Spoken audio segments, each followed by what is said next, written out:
sait que par exemple, le taux de ce qu'on appelle le taux de conversion, c'est-à-dire le fait de convertir une visite en vente, c'est à peu près 1%. C'est-à-dire qu'on a besoin de 100 visites sur le site internet pour faire une vente. Donc la mécanique est facile. Si on a besoin d'un certain chiffre d'affaires, ou en tout cas un certain nombre de ventes dans le mois, eh bien, on part sur ce ratio de 1%. Et si on a besoin de 100 ventes dans le mois, eh bien, on fait 100 fois 100 et on a besoin de 10 000 visites sur le site. Voilà. Et donc ça va nous donner un objectif à atteindre. Alors, si on le dépasse, c'est très bien. Mais en tout cas, déjà, on sait de quoi on a besoin pour réaliser notre chiffre d'affaires. On sait que, alors après, tu as peut-être d'autres ratios à ce niveau-là, mais par exemple, pour le e-tourisme, c'est à peu près pareil, c'est légèrement inférieur. C'est-à-dire qu'on est de l'ordre de 0,5%. C'est-à-dire qu'il nous faut à peu près 200 visites sur un site pour pouvoir conclure une vente. Alors, dans le e-commerce, on peut savoir précisément ce taux de conversion-là, parce qu'entre le nombre de ventes effectivement réalisées par Internet et puis le nombre de visites, on arrive à faire ce ratio-là. Sur un site de e-tourisme, c'est un peu plus compliqué parce que les gens vont venir sur votre site, ils vont visiter votre site une fois, deux fois, trois fois, et puis après, ils vont vous téléphoner. Donc là, sauf si à chaque fois que vous prenez un coup de téléphone, vous faites une petite coche, c'est difficile de recueillir les statistiques. Et puis, ils peuvent vous contacter via votre formulaire de contact sur le site Internet. Donc là, c'est plus mesurable, je dirais. Ou alors, ils vont vous écrire, ou alors, ils vont venir directement à la boutique, ou ils vont venir directement vous voir. Donc, c'est plus difficile d'avoir des vraies statistiques. C'est pour ça qu'on diminue un petit peu ce fameux taux de conversion. Moi, je préfère le diviser par 2 parce que derrière, vous allez avoir tous les gens que vous allez avoir au téléphone qui vont être venus sur votre site auparavant et qui auront noté le numéro et qui vous contacteront puis qui vont peut-être faire une vente derrière. Je vais faire juste une aparté. Il faut bien distinguer aussi le sujet qu'on traite. Dans le cadre d'un office de tourisme, par exemple, effectivement, on pourrait mesurer les formulaires, mais derrière, on n'a pas forcément une prestation à vendre. La prestation se vend parfois dans certains offices de tourisme sur place, mais ce n'est pas quantifiable. Donc après, sur un site d'office de tourisme, on va plutôt voir combien il y a de personnes qui sont venues et on comparera éventuellement ces chiffres avec d'autres données qu'on aurait sur le terrain à la fin de la saison pour comparer. Ah bah oui, effectivement, sur juillet-août, il est passé tant de personnes en office de tourisme, on a eu telle proportion de visites. Sur l'année, on sait que sur juillet-août, ben, on va voir s'il y a une corrélation entre ces données-là. Après, sur un camping, on va effectivement, là par contre, aller plus près du e-commerce. On va mesurer les formulaires, est-ce qu'il y a eu X demandes. Alors là, on peut tracer dans Google, vous le verrez, on en parlera tout à l'heure, on peut tracer directement, savoir si un formulaire a été envoyé. Donc si vous l'avez reçu. Après, il peut y avoir une perte de données entre l'envoi et puis la réception, ce qui est très très faible maintenant, mais voilà. Mais voilà, ça permet de mesurer les données. Ce qui est important, c'est aussi vous poser les bonnes questions au départ, ce que disait Olivier. Qu'est-ce que j'ai besoin de savoir, quoi. Pour vous, dans l'activité camping, par exemple, ce qui m'intéresse de savoir, c'est effectivement, est-ce que les gens qui sont venus sur le site ont effectivement réservé derrière. Pour vous, c'est est-ce qu'ils ont commandé ou réservé une prestation. Voilà. Et vous, ça sera est-ce qu'ils sont venus sur le territoire. Donc voilà, alors pour madame, peut-être c'est pareil. Voilà, pareil, ça, on peut acheter des livres. Là, c'est une action de e-commerce classique. Par exemple, sur la fonction de professeur de yoga, vous avez dit, est-ce qu'ils ont rempli des cours. Alors maintenant, il existe aussi des systèmes, on ne va pas l'aborder ce soir, mais qui permettent aussi de tracer le téléphone. Donc, alors je ne sais plus comment ça s'appelle. C'est ce qu'on appelle le click-to-call. Voilà, le click-to-call, qui est des solutions quand on est confronté à une clientèle qui privilégie l'appel téléphonique, ça peut être une solution et ça va s'interconnecter avec votre Google Analytics. Donc, ça peut être intéressant pour avoir des statistiques par rapport à ça. Oui. Alors après, on a le cas de la personne qui va visiter le site une fois, deux fois, qui va être intéressée par la qualité du site et puis qui va faire son action, l'acte qu'on pourra qualifier d'achat, entre guillemets, plus tard, qui va le différer ou qui va être convaincu, mais qui va passer par un autre biais. Donc, finalement, l'intérêt, c'est déjà, au départ, l'important, c'est déjà de savoir quelles informations, quels objectifs on a par rapport au site Internet, pour savoir si derrière, les objectifs ont été remplis. Combien de personnes visitent mon site, ça c'est important. Mais ce qu'il est important aussi de savoir, c'est qui sont-ils. Alors bien sûr, on ne sait pas précisément qui est la personne avec son nom, son prénom, son email, ce serait trop simple. Mais on va avoir des données qui vont être des données démographiques. C'est plutôt des gens de telle tranche d'âge ou telle tranche d'âge, c'est plutôt des hommes, c'est plutôt des femmes, c'est plutôt dans tel territoire ou dans tel autre. Donc on a la possibilité d'aller assez loin maintenant dans l'analyse des données. Leur centre d'intérêt aussi, c'est plutôt des gens qui sont centrés sur tel ou tel type d'intérêt. Alors ça, on vous expliquera après comment c'est récolté. Mais voilà, on sait à peu près qui ils sont. Et puis qui ils sont, c'est aussi quel matériel ils utilisent. Parce que la personne, c'est forcément une catégorie socio-professionnelle, un âge, etc., etc. Mais c'est aussi le matériel avec lequel il vient sur votre site. Est-ce que c'est une tablette? Est-ce que c'est un ordinateur? Est-ce que c'est un smartphone? Parce que en fonction des sites internet, vous allez avoir des comportements différents.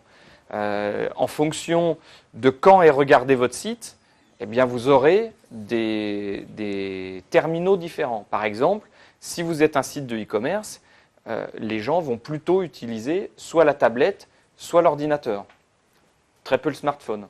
Parce que quand on va sur un site de e-commerce, on a envie de voir grand, de voir large, de lire les petites lignes, etc., etc.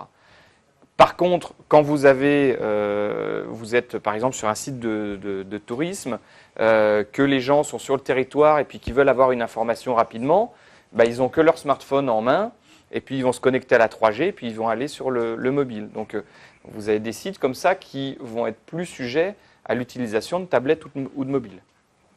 Donc il faut aussi connaître ces éléments-là pour après adapter son site en fonction des usages. Peut-être aussi la tranche horaire. Par exemple, nous, dans le tourisme, on peut constater, alors pas tout le temps, mais on peut voir sur certains sites qu'il y a du trafic entre midi et 2. Alors on va se poser la question, pourquoi plus de trafic entre midi et 2 dans la semaine? Tout simplement parce qu'il y a beaucoup de gens qui vont aussi consulter pendant qu'ils sont à leur pause déjeuner. C'est un indicateur. C'est très gentil parce que généralement, c'est à 9h du matin et puis à 11h. Voilà. Les gros pics.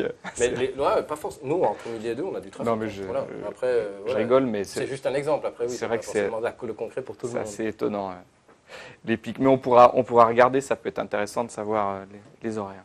Alors, ce qui est important aussi, c'est comment ils sont arrivés sur le site. Parce que vous allez avoir ce qu'on appelle des référents, des vecteurs qui vont amener les gens sur votre site. Alors les vecteurs, généralement, on va pas commencer la conférence, mais vous avez globalement les recherches sur les moteurs, et puis si les gens ont tapé votre adresse.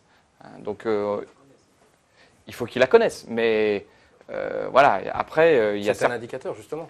Si on sait que l'internaute est arrivé directement en ayant saisi votre URL.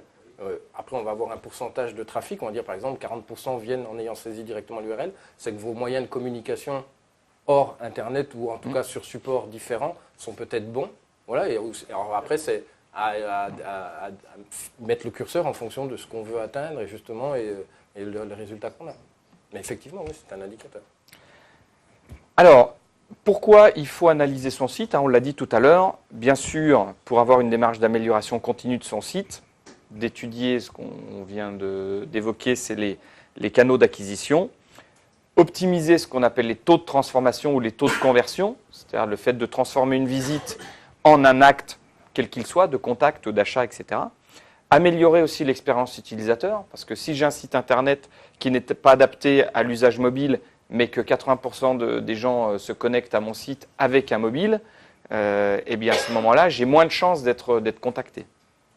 Et puis, bien sûr, de fidéliser ses clients parce que avec un site efficace et bien visible, eh bien, on va améliorer la vision qu'ont les gens de notre activité, de ce qu'on vend, et donc on va les fidéliser. Alors, donc à mon tour de prendre la parole, où trouver ces statistiques? Donc on a plusieurs solutions pour mesurer le trafic sur un site internet.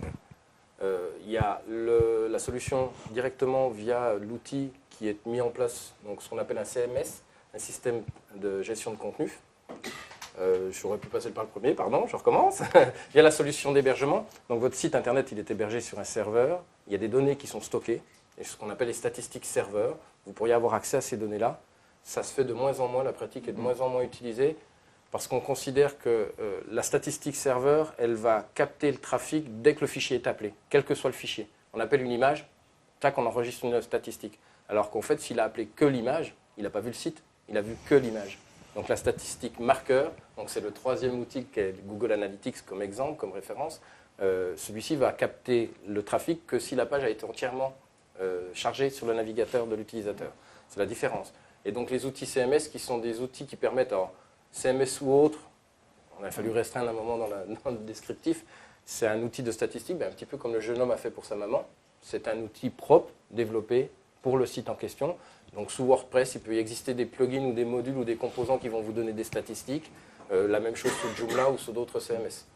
Après d'expérience, et la référence sur le marché aujourd'hui, c'est les statistiques Analytics, de Google Analytics. Si vous devez faire un échange avec un prestataire en publicité, avec la presse, avec d'autres, on va vous demander vos chiffres. Et vos chiffres, ceux qui feront référence, sont ceux de Google Analytics. Si vous donnez vos chiffres serveurs ou d'un outil propre développé par soi-même, automatiquement, on va pouvoir poser la question du doute sur est-ce que la donnée a été collectée correctement, quels ont été les critères de collecte de données, etc. Et il n'y a pas de...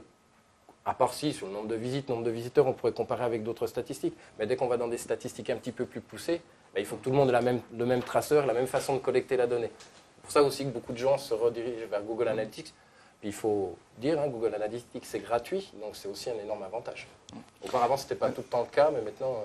Voilà. C'est un logiciel qui déjà est très très bien développé, qui a énormément de données. L'avantage de Google Analytics, alors il y a des inconvénients, on va les voir, mais le gros avantage, c'est d'avoir un outil qui est développé par aujourd'hui un monstre du web qui est Google et qui connaît très bien ses internautes.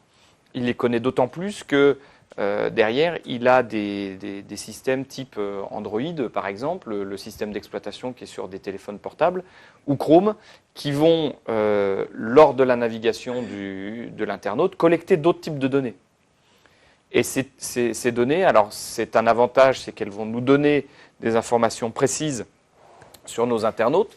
Les inconvénients, c'est qu'on est beaucoup plus tracé aujourd'hui quand on va sur des sites internet. Alors tracé bien sûr anonymement, mais on est tracé quand même. Je pense que vous avez déjà fait l'expérience de visite sur certains sites de e-commerce. Et puis après, quand vous visitez d'autres sites, bizarrement, on vous représente les mêmes produits que vous avez été visiter quelques jours ou quelques minutes plus tôt.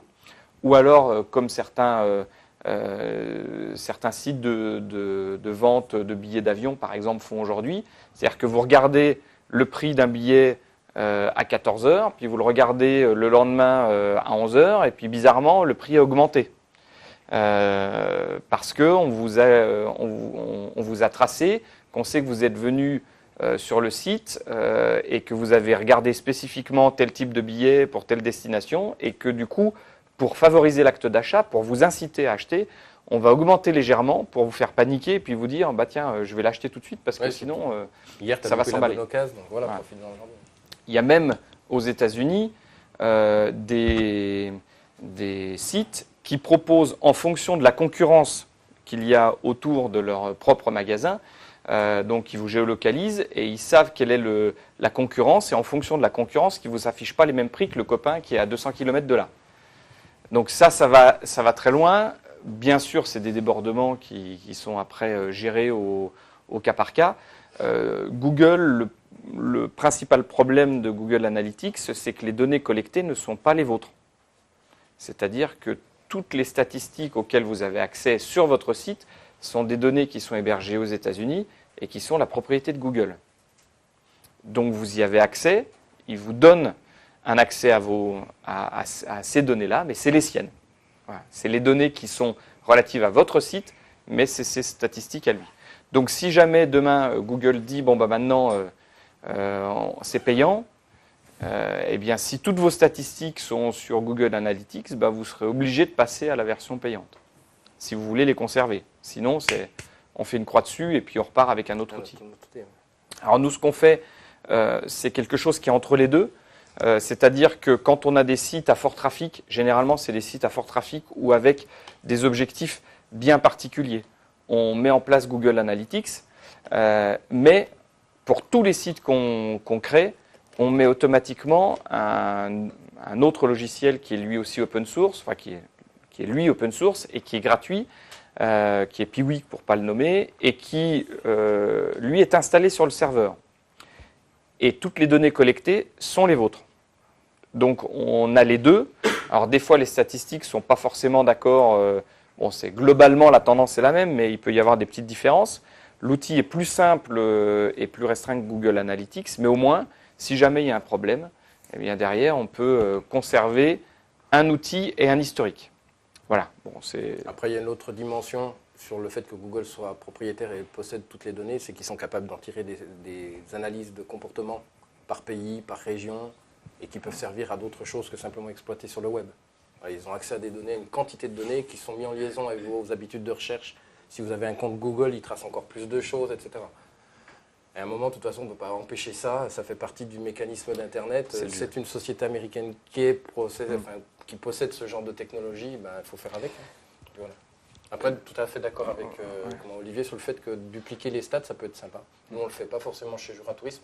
La différence qu'on fait, c'est que tous les mois, on fait un rapport et tous les mois, on enregistre les données sur nos propres ordinateurs. Donc, on a quand même un historique de statistiques de fréquentation. Alors, ce qu'il faut savoir, c'est que dans le web, la gratuité a un prix, malheureusement. C'est qu'on a l'impression que tout est gratuit, mais forcément, il y a tout le temps un prix derrière, qu'il soit un prix de publicitaire, qu'il soit un prix de données collectées, que ce soit un prix de temps disponible. Donc, c'est un peu le travers du web, c'est que cette gratuité, on y est habitué maintenant, et puis on a du mal à se rendre compte que des fois, derrière, il y a besoin, enfin, c'est un coût, et le coût de développement d'un logiciel comme Analytics, eh bien, il le finance. Déjà, c'est monstrueux, mais il le finance grâce aux données collectées qui vont revendre, qui vont proposer ou qui vont utiliser. Voilà. Donc, le Google Analytics, c'est un outil gratuit, mais il faut bien sûr un compte Google. C'est un logiciel qui n'est pas installé, c'est-à-dire qu'il est en ligne et vous y avez accès à partir du moment où vous avez une connexion web. Et puis, vous avez un intérêt, c'est que grâce à un seul compte, vous pouvez suivre plein de sites différents. Si vous avez 3 sites, par exemple, vous pouvez dissocier les 3 sites Internet pour pouvoir faire des analyses comparées. Si vous souhaitez, ça nous arrive, fournir un accès à vos statistiques à quelqu'un d'autre, eh bien vous pouvez, à partir du moment où il a un compte Google aussi, vous pouvez l'associer en disant « je veux que cet utilisateur ait accès à mes statistiques ». Donc ça, c'est un intérêt. Nous, on met en place les comptes pour nos clients et ensuite, on se met en tant qu'utilisateur. Donc, nous, on a accès à la lecture de leurs statistiques en temps réel. S'ils ont besoin, s'ils nous disent là, est-ce qu'il y a un problème, on est capable de le voir en très peu de temps, puis sans avoir leur compte et leur mot de passe. Et puis, inversement, eux, ils ont accès aussi à leurs statistiques. Donc, c'est un outil qui est très puissant. Concrètement, par exemple, nous, chez Juratourisme, on a un accès pour le développeur du site Internet, il y a un accès au gestionnaire de base de données, il y a un accès au professionnel qui nous fait la publicité sur AdWords ou autre. On a notre propre accès. Et puis s'il y a besoin demain de le fournir à un autre prestataire, on pourra lui donner un accès aux statistiques. Ça permet aussi de donner un accès sur un temps donné. Ça nous est arrivé, nous, de donner l'accès aux statistiques pendant 1 mois, 2 mois, le temps qu'un prestataire fasse une opération ou une analyse ou une étude, et ensuite on désactive le compte. Donc ça, c'est aussi pratique de ce côté-là. Il n'y a pas besoin de faire des fichiers, de les envoyer par mail, de les échanger par clé USB ou autre. Là, on donne l'accès et il consulte, il regarde ce qu'il faut. Ça permet aussi, vous verrez, parce que vous allez voir qu'au fur et à mesure du déroulé, vous allez voir de la complexité de l'analyse des stats, des données, et ça permet aussi de donner un accès à quelqu'un qui pourrait faire l'analyse à votre place pour vous distribuer un rapport définitif. Voilà, c'est aussi cet avantage. Alors pour s'inscrire sur Google Analytics, c'est assez simple. À partir du moment où vous avez un compte Gmail, Gmail Google, pardon, eh bien vous avez tout simplement à mettre le nom de votre compte, le nom du site internet que vous souhaitez suivre, ce qu'ils appellent eux une propriété, c'est-à-dire que chaque site internet est une propriété, et puis vous mettez le lien URL, éventuellement la catégorie sectoriel, c'est-à-dire dans quel secteur d'activité vous vous situez. Est-ce que c'est dans le tourisme? Est-ce que c'est, enfin, tourisme c'est voyage, je crois. Voilà, c'est ça. Est-ce que c'est les loisirs? Est-ce que c'est l'immobilier, etc., etc. C'est des grands secteurs. Et puis ensuite, vous choisissez forcément votre fuseau horaire. Et à partir du moment où vous avez fait ça, vous allez obtenir un code, ce qu'on appelle un code de suivi avec un identifiant qui identifie précisément votre site, votre compte. Et il va falloir le placer techniquement sur votre site internet. Donc là, si vous avez la possibilité de le faire vous-même, c'est une bonne chose. Sinon, vous avez certainement un prestataire qui est capable de le faire. Après, il y a des logiciels, enfin des sites comme WordPress par exemple, qui proposent des plugins où en fait vous avez simplement l'identifiant du suivi à coller dans un petit endroit spécifique et puis il fait le code de suivi tout seul. Donc ça c'est pratique. Donc vous voyez le code de suivi, alors je ne sais pas si vous le voyez de loin, mais il ressemble à pas grand chose. Hein, c'est-à-dire que c'est du chinois pour le commun des mortels. Donc ce qu'il faut, c'est que si jamais vous ne savez pas trop comment ça se passe, il vaut mieux s'adresser à un professionnel. Mais voilà, l'idée c'est de pouvoir coller ce code-là sur votre site, et puis après le site va être tracé, c'est-à-dire qu'à chaque fois qu'une page va être ouverte, ce code-là va être exécuté et il va renvoyer un certain nombre d'informations à Google et à votre compte Google. Donc c'est ce que je disais, donc transmettre ce code à un prestataire et bon, bien sûr, une fois installé, il faut à peu près 24 heures pour commencer à avoir les premières statistiques parce que forcément, on peut pas, tous les ratios ne sont pas possibles dès la première visite ou s'il n'y a pas eu de visite encore, enregistrée en tout cas. Donc, c'est souvent 24 heures après. Alors juste pour une expérience, quand on met son outil de statistique en place, en règle générale, on commence donc 24 heures après, on va regarder nos stats. Ah, il y a des visiteurs. Si vous commencez à aller tous les jours sur vos stats, ça va vite vous gaver et vous n'allez pas avoir le recul suffisant pour l'analyser. Donc au début, on le met, on contrôle que ça fonctionne bien. Et je dirais qu'après, attendez, 1 mois, 2 mois, suivant votre activité. Quand on a un site à faible trafic, il vaut peut-être mieux attendre un premier trimestre. Et puis une fois qu'on a collecté des données pendant un premier trimestre, on peut commencer à s'intéresser correctement aux statistiques. Oui, tout à fait. Des données sur une semaine, 15 jours, ça ne veut pas forcément dire grand-chose quand on a peu de trafic. Alors, quand vous avez créé votre première propriété, le premier code, généralement, vous avez une interface d'administration qui est comme ceci. Vous avez généralement... Sur l'autre écran, si tu veux. Ah oui, c'est vrai que c'est un peu plus gros. Donc là, vous avez tout ce qui concerne votre propre compte en tant qu'utilisateur, donc les paramètres de votre compte, la gestion des utilisateurs de votre propre compte, si il y a des historiques de modification, etc. Et puis ici, vous avez la propriété qui est liée à ce compte-là. Donc vous pourriez avoir accès au compte de quelqu'un d'autre avec toutes les propriétés qu'il y a à l'intérieur. Donc il suffirait de dérouler ça. Et puis l'autre, en fait, j'étais sur le compte. Pardon. Voilà. Donc là, vous avez tous les différents comptes qui ont été liés au compte Google de Greg. Et chaque compte, lui, peut avoir plusieurs propriétés. Et les propriétés, c'est le site internet en question.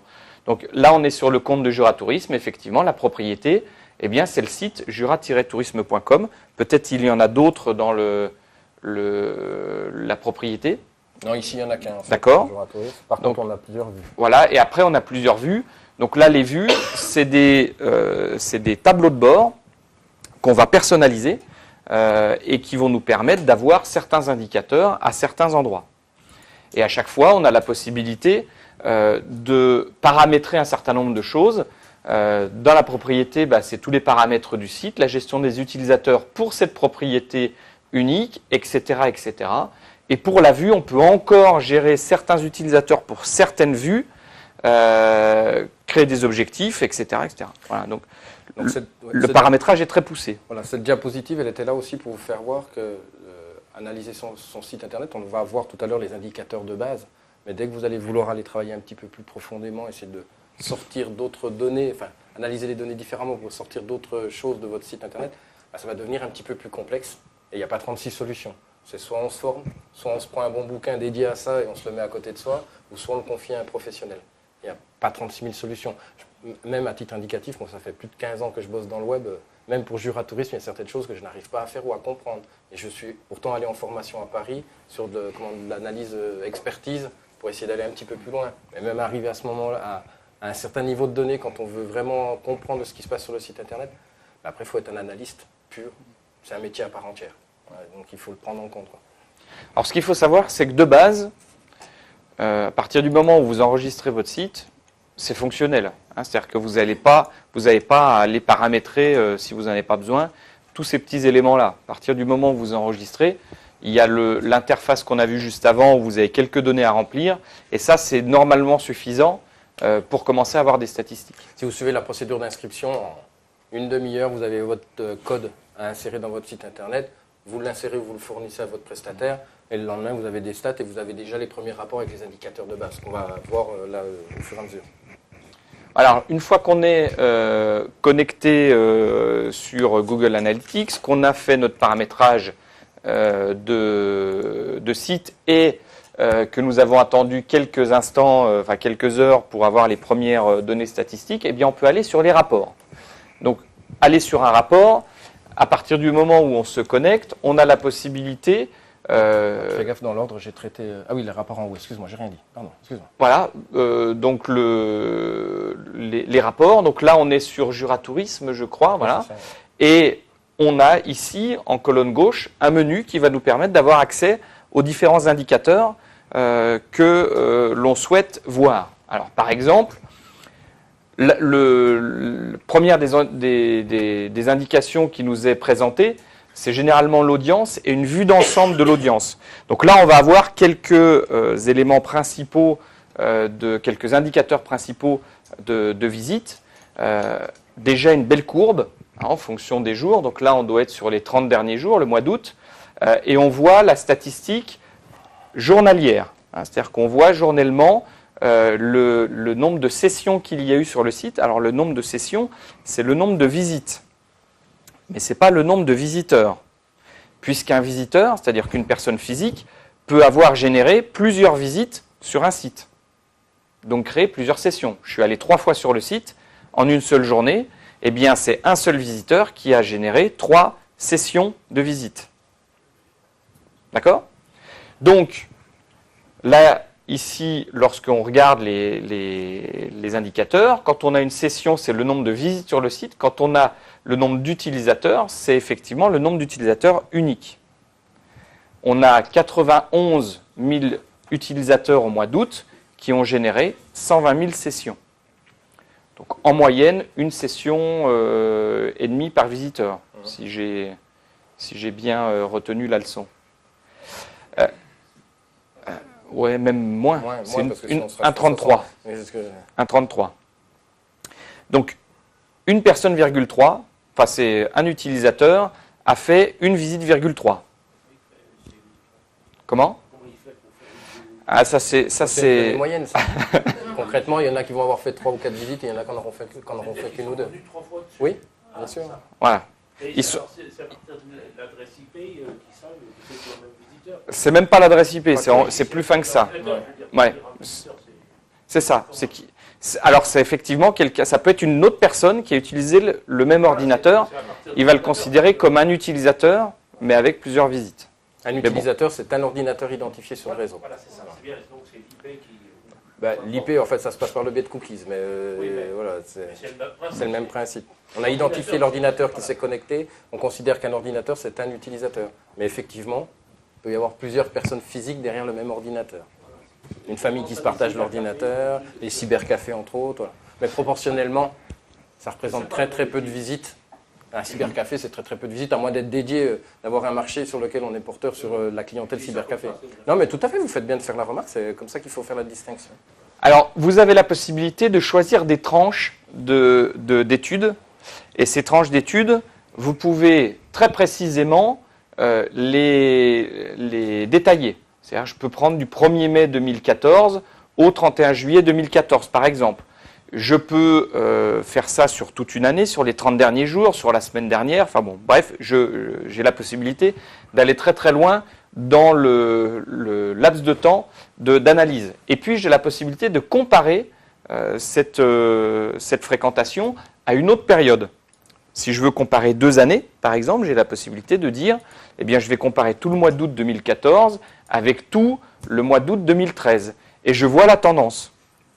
Voilà. Et donc, en bleu, on a la tendance sur août 2014 et en orange sur août 2013. On voit que la tendance est à peu près identique, ce qui est rassurant pour un analyste.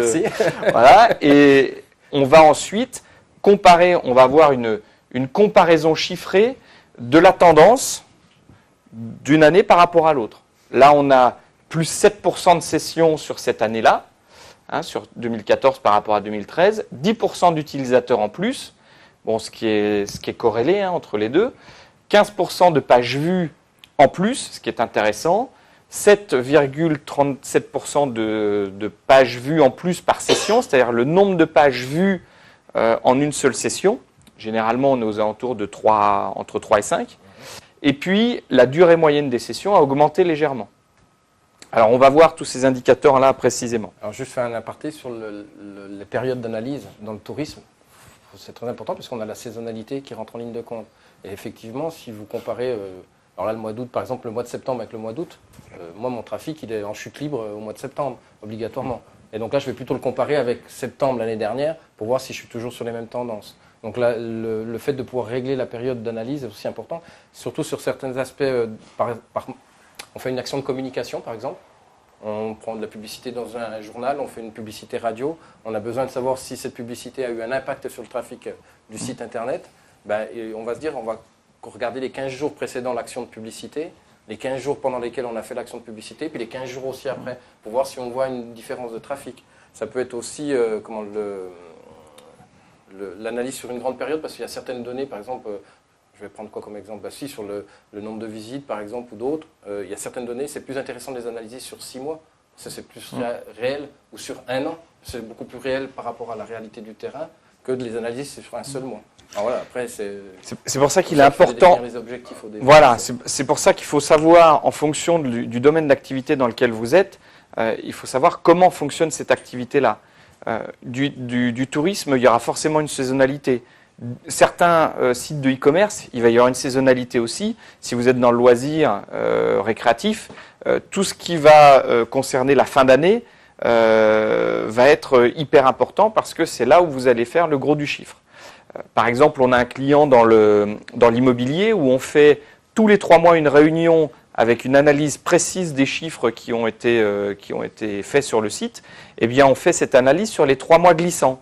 C'est-à-dire qu'à chaque réunion trimestrielle, on fait de l'analyse sur les 3 derniers mois, enfin sur les 3 mois qui sont écoulés, et puis les 3 mois précédents, pour voir un petit peu comment a évolué le site, et puis surtout comment évolue l'activité. Parce que le site est souvent corrélé avec l'activité qu'ils vont avoir de visite ou de vente. Donc ils peuvent savoir sur les 3 mois-là, par rapport aux 3 mois glissants, s'il y a une tendance à la hausse, une tendance à la baisse, ils vont pouvoir axer leurs actions de communication en fonction de ça. Et souvent, ça réagit bien. C'est-à-dire que s'ils voient qu'il y a 3 mois un peu à la baisse, puis 3 autres mois encore un peu à la baisse, ils vont redonner un petit coup de force à leur publicité. Et puis, hop, on va voir que les 3 mois suivants vont être meilleurs en termes de fréquentation. Donc là, c'est vraiment important de savoir comment s'organise votre activité. Alors après, sur cette vue générale, je dirais que là, vous avez à peu près 50% des informations, je ne sais pas si tu es d'accord avec moi, mais à peu près 50% des informations qui sont importantes, a priori, hein, pour jeter un coup d'œil immédiat. Le tout, c'est après de savoir bien régler sa période pour pouvoir faire des bonnes comparaisons. Mais là, vous avez déjà les principaux indicateurs. Alors, quels sont-ils? Les fameuses sessions. Donc, on l'a vu, ces sessions, c'est le nombre de visites sur le site. Après, nous allons avoir le nombre d'utilisateurs, c'est le nombre de visiteurs uniques, nombre d'internautes ayant visité le site une seule fois sur la période. Juste une petite remarque, vous voyez entre session égale visite et utilisateur égale visiteur unique, il y a très peu de temps encore, je crois que ça remonte à quelques mois, où Google utilisait les termes visite et visiteur unique. Et dans d'autres outils de statistiques, on conservait encore cet intitulaire. C'est une petite variation d'interprétation qui n'est pas... c'est pas anodin. Ouais, puis ça me paraît logique. C'est plus logique de parler de session et d'utilisateur. On peut mieux faire la distinction entre les deux termes. C'est ça. Après, vous avez l'indicateur de pages vues. Alors, c'est le nombre total de pages consultées. Parce qu'une visite, bien entendu, sur un site, elle va concerner une page, 2 pages, 3 pages, 4 pages, 10 pages. Et il faut connaître à peu près le nombre de pages vues, ce qui va nous permettre d'avoir un ratio entre le nombre de pages vues et les sessions, c'est le nombre de pages vues par session. C'est un nombre qui n'est pas anodin, parce que quand on compare aux chiffres qu'on a sur l'ensemble du web mondial, on va savoir si on est plutôt en deçà ou au-dessus de cette moyenne. En moyenne, c'est 3 pages et quelques par session. Ce qui veut dire qu'un site qui a plus de pages par session que cette moyenne-là, eh bien, on peut en tirer une première conclusion, c'est que les gens ont eu besoin de plus de pages de visite sur ces pages-là pour avoir l'information. Alors, comment ? Pas forcément. Peut avoir aussi lu plusieurs pages, parce qu'il y a plus de pages d'informations. Alors, l'information est plus dense. Déjà à comparer, c'est effectivement, on a eu plus de visites, enfin, on a eu plus de pages consultées. Mais après, est-ce que c'est bien, est-ce que c'est mal ? C'est plutôt comme ça. Oui. C'est-à-dire qu'il y a des sites où ça va être intéressant d'avoir que 2 pages par visite, parce que là, ça veut dire que l'information est donnée immédiatement et que derrière, on a eu un acte d'achat, par exemple. Et si on est à 6 pages par session, ça veut dire 2 choses. C'est soit que la personne a été obligée de parcourir 6 pages pour avoir la bonne information, soit alors que le site était tellement intéressant qu'elle a été voir 6 pages pour se nourrir de l'information du site. Typiquement, nous, sur Juratourisme, on a 4,84 pages là sur l'exemple-là, 4,7. Parce que quand on commence à aller regarder un peu plus finement pourquoi on a ce chiffre-là, on s'aperçoit que certains visiteurs vont consulter beaucoup de pages parce qu'ils préparent leurs vacances carrément. Donc ils viennent une première session, ils cherchent un hébergement, puis la deuxième session, ils cherchent les cascades, les lacs, les musées, les choses comme ça, et donc on démultiplie le nombre de pages vues. Donc c'est pour ça que je disais, attention, ce n'est pas forcément négatif. Voilà. C'est ça. Après, il faut essayer d'aller analyser un petit peu plus en profondeur pour essayer de comprendre. Et ce n'est pas forcément positif. Donc, ce chiffre-là est un indicateur. Voilà.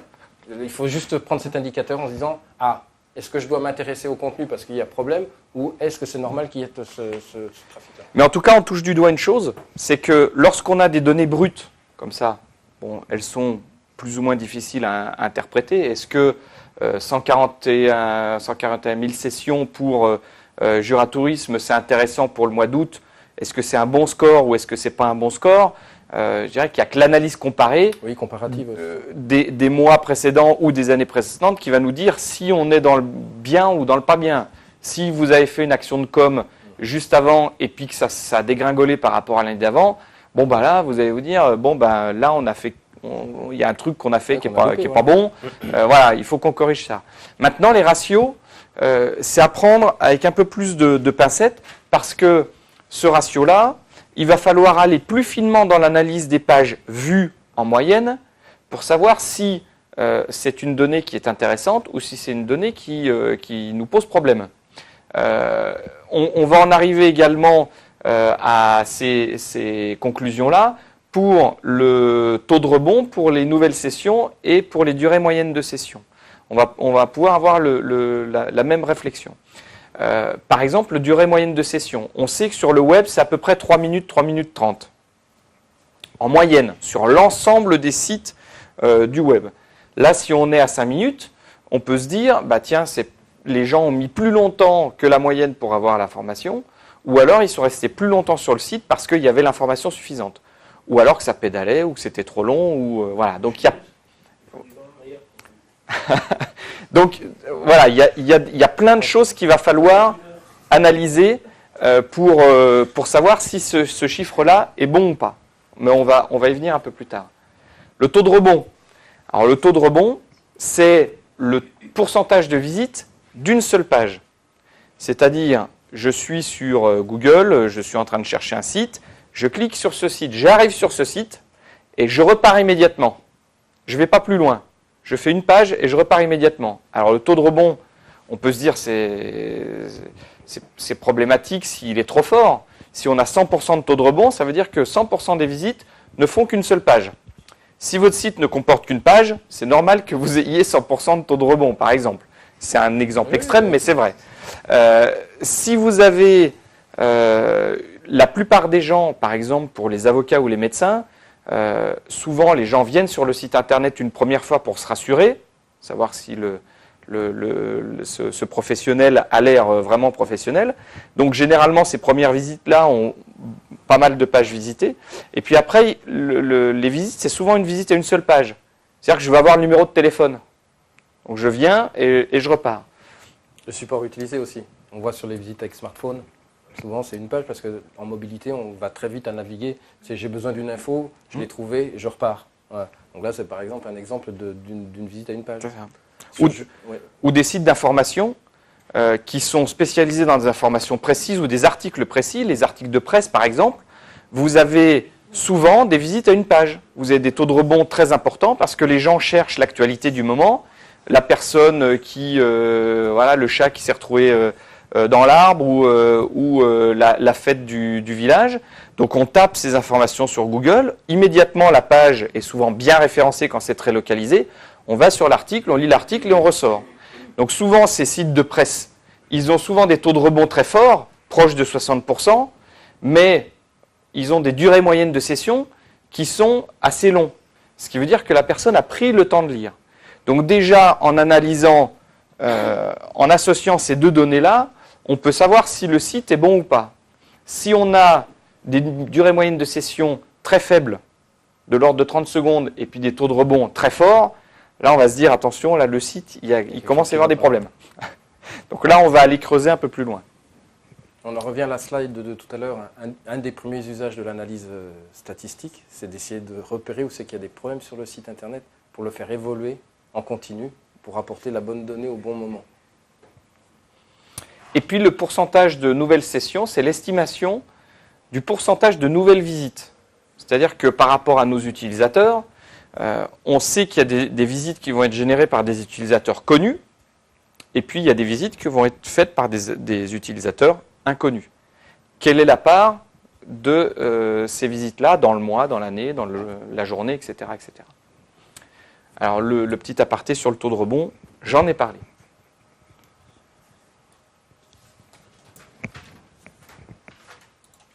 On peut voir également l'origine géographique de nos visiteurs.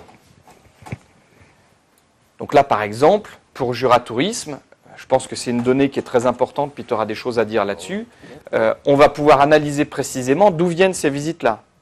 Et donc alors c'est toujours pareil, en fonction de l'objectif du site, etc., ça va être intéressant à analyser ou pas. Ce qu'il faut savoir, c'est qu'on peut faire une analyse pays par pays, mais on peut également faire une analyse région par région. Je vais rentrer dans la France.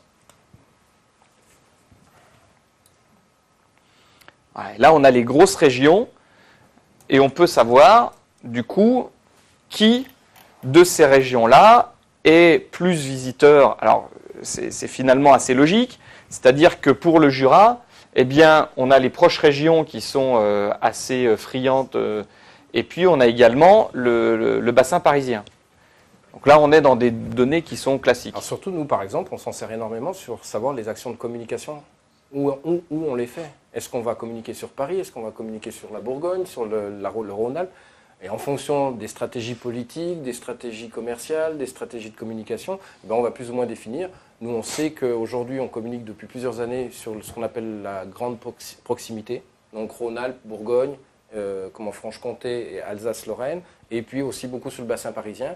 C'est retranscrit clairement sur les statistiques. Donc là, ça confirme que les actions qu'on mène de communication sont plutôt bonnes par rapport à géographiquement. Alors, ce n'est pas une donnée 100% fiable, il ne faut pas se fier qu'à ça, mais ça permet de savoir. Ça permet aussi des fois de savoir, par exemple, l'année dernière, on s'est posé la question de savoir si on devait intervenir sur l'Alsace-Lorraine pour une action bien précise. Et bien, avant de décider, on a regardé voir plus finement, pas que sur la donnée globale, savoir si on avait comment étaient les visiteurs, s'ils venaient, si on avait un bon pourcentage de visites, etc. Ça nous a permis de définir, oui, effectivement, on va aller travailler sur le marché Alsace-Lorraine. Voilà, ça sert à ce genre de choses. Et effectivement, nous, on a un client où on a analysé un petit peu ces statistiques, qui est placé entre le Jura et la Saône-et-Loire, un petit peu à peu près par ici. Et puis, en analysant ces statistiques, eux, ils communiquaient beaucoup sur le Rhône-Alpes. Et puis, peu finalement sur le nord de leur position. Et puis, on voit sur les statistiques que toute cette zone-là est assez éclairée. Et puis, vient un jour des gens de la Marne, je crois, ou quelque chose comme ça. Et puis, j'étais chez le client, les gens arrivent, et j'ai posé la question parce que je leur ai dit, pourquoi vous êtes venus spécifiquement ici? Et la réponse a éclairé tout de suite les statistiques qu'on avait vues. C'est que la personne a dit, c'est le seul endroit où quand on part à 17h le vendredi, on peut arriver avant manger sur le lieu de villégiature.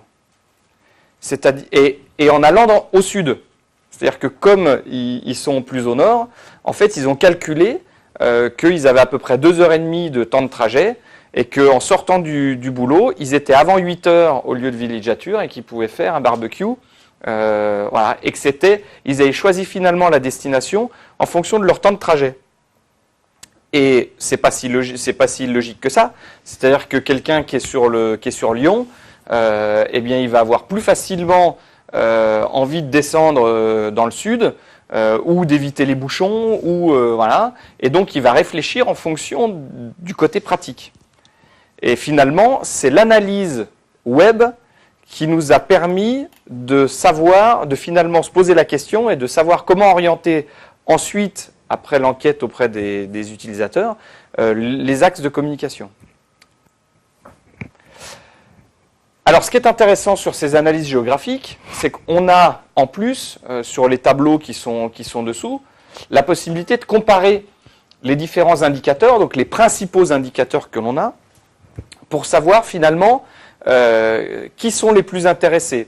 Alors souvent, c'est assez proche, mais on a quand même des petites différences. C'est-à-dire que, par exemple, ici pour l'Île-de-France, bon, c'est déjà la plus grosse région qui vient nous voir. Mais par exemple, si on va sur le taux de rebond, on voit qu'il y a un taux de rebond plus fort pour l'Île-de-France que par exemple pour l'Alsace. Ou alors même pour la Lorraine. Donc ce qui veut dire que les gens qui sont en Alsace-Lorraine font moins de visites à une page que l'Île-de-France. Ils zappent moins. Après, on a d'autres données. Par exemple, les sessions par page le nombre de pages par session sont plus importants en Alsace-Lorraine que sur l'Île-de-France. Donc moi, j'aurais tendance à dire que même s'ils sont moins nombreux, c'est un type de clientèle qui sera peut-être plus intéressé par le site que d'autres. Voilà, donc ces analyses peuvent être intéressantes. Alors après, derrière, il y a un chiffre d'affaires qui est intéressant aussi parce que vous avez... C'est celui de la centrale de réservation, donc ça nous permet aussi de voir si la réservation en ligne est fonctionnelle, si elle est bonne ou pas bonne. Et d'ailleurs, on travaille énormément depuis 6 mois pour essayer de l'améliorer, parce qu'on a un taux de conversion global qui n'est pas suffisant au sens de ce que peuvent donner les statistiques globalement sur d'autres sites internet. Donc voilà, ça nous a permis de dire attention, il y a quelque chose qui ne colle pas. Et donc on travaille depuis, alors ça ne se fait pas non plus en claquant des doigts sur des institutions comme les nôtres. Mais voilà. Alors je ne l'avais pas vu tout de suite parce qu'on n'a pas travaillé sur le Jura Tourisme avant de faire l'intervention. Mais ce qui est intéressant à corréler, c'est que les 3 régions que je vous ai citées, en vous disant, bah tiens, ces gens-là ont l'air plus intéressés que ceux d'avant. J'avais pas vu ça, hein, mais regardez le taux de conversion. On est à 0,05%. J'étais pas loin tout à l'heure, en vous disant 0,05%. Mais sur les régions, les fameuses régions qui ont l'air plus intéressées, Lorraine, Alsace et puis Nord-Pas-de-Calais, on est à 0,10, 0,22. Hein, donc ça veut dire que on est ici sur des taux de conversion plus importants de ces gens-là par rapport aux autres. Donc ce qui veut dire que simplement en s'arrêtant avec ces quelques analyses rapides, comme ça, avec un œil un peu aiguisé, eh bien on commence à sentir ce qui va se passer au niveau des conversions. Et là, on a clairement la démonstration. Alors à prendre avec des pincettes, bien évidemment, hein, parce que la réservation, là c'est la réservation en ligne pure. Par exemple, pour Jura Tourisme, il y a beaucoup d'appels téléphoniques, beaucoup de réservations qui se fait comme ça. Donc après, il faut comparer ça avec les autres chiffres de ceux qu'on obtient par rapport au puis éventuellement de la publicité en ligne. De la publicité en ligne, etc. Donc voilà, là c'est de la donnée brute. D'ailleurs qu'on prend avec pincette parce qu'on a remarqué, alors là c'est du très technique, on a une perte de cookies quand on bascule sur le système de paiement qui est fait par un autre prestataire que celui qui nous a fait le site internet. Donc là on a des soucis par rapport à ça et on est en train de travailler dessus, mais voilà. C'est pour ça qu'après il y a un moment, vous allez voir, si vous cherchez à affiner vraiment vos données, ça devient complexe. Alors sur des petites structures comme les vôtres, Pichevel ou le camping, vous ne devriez pas atteindre ce niveau-là de besoin en termes de rendu de statistiques. Sur les offices de tourisme, on commence à se rapprocher de ce besoin. Nous, en tant que CDT, on en a besoin, etc. Quoi.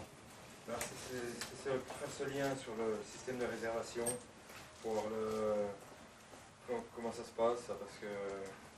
Alors après, pour être présent sur notre centrale. Non, oui, pour avoir le pourcentage du chiffre d'affaires par région, comme ça. Ah bah vous allez voir, on va en parler rapidement tout à l'heure.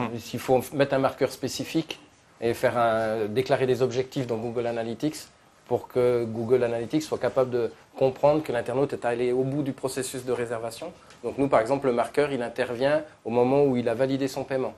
Quand il a validé son paiement, on considère que la réservation est effective, puisqu'il a payé. Et donc, à partir de ce moment-là, ça renvoie une donnée à Google Analytics qui lui dit « Tiens, le visiteur avec le cookies numéro machin, il a bien été jusqu'au bout de sa transaction. » Donc, on a atteint l'objectif qu'on s'était fixé. C'est une configuration très spécifique. C'est là que moi, par exemple, mon niveau de compétence commence à être limité. Et pourtant, j'ai une grande expérience de l'Internet. Mais ça a été fait clairement par le prestataire avec qui on travaille sur l'outil de mise en panier et de paiement de la réservation. Vous pouvez demander à celui qui nous a fait... Bah oui, parce qu'après ça devient un peu technique, donc il vaut mieux confier ça à un professionnel. Je pense qu'après, on a atteint les limites des compétences des uns et des autres. Pour ça, je dis après, ça devient un métier à part entière, l'analyse statistique. Oui. On est à peu près à la moitié, bon, pas mal, hein. Mais il faut qu'on accélère un petit peu, ouais. Parce que sinon, on va être un peu juste. Alors, au niveau des analyses, on en a certaines qui sont intéressantes. On va peut-être passer rapidement sur les données démographiques. Ah ben tu les as pas toi. Eh non, je les ai pas. Alors, toi si tu les as, oui. Ouais, je les ai. Voilà.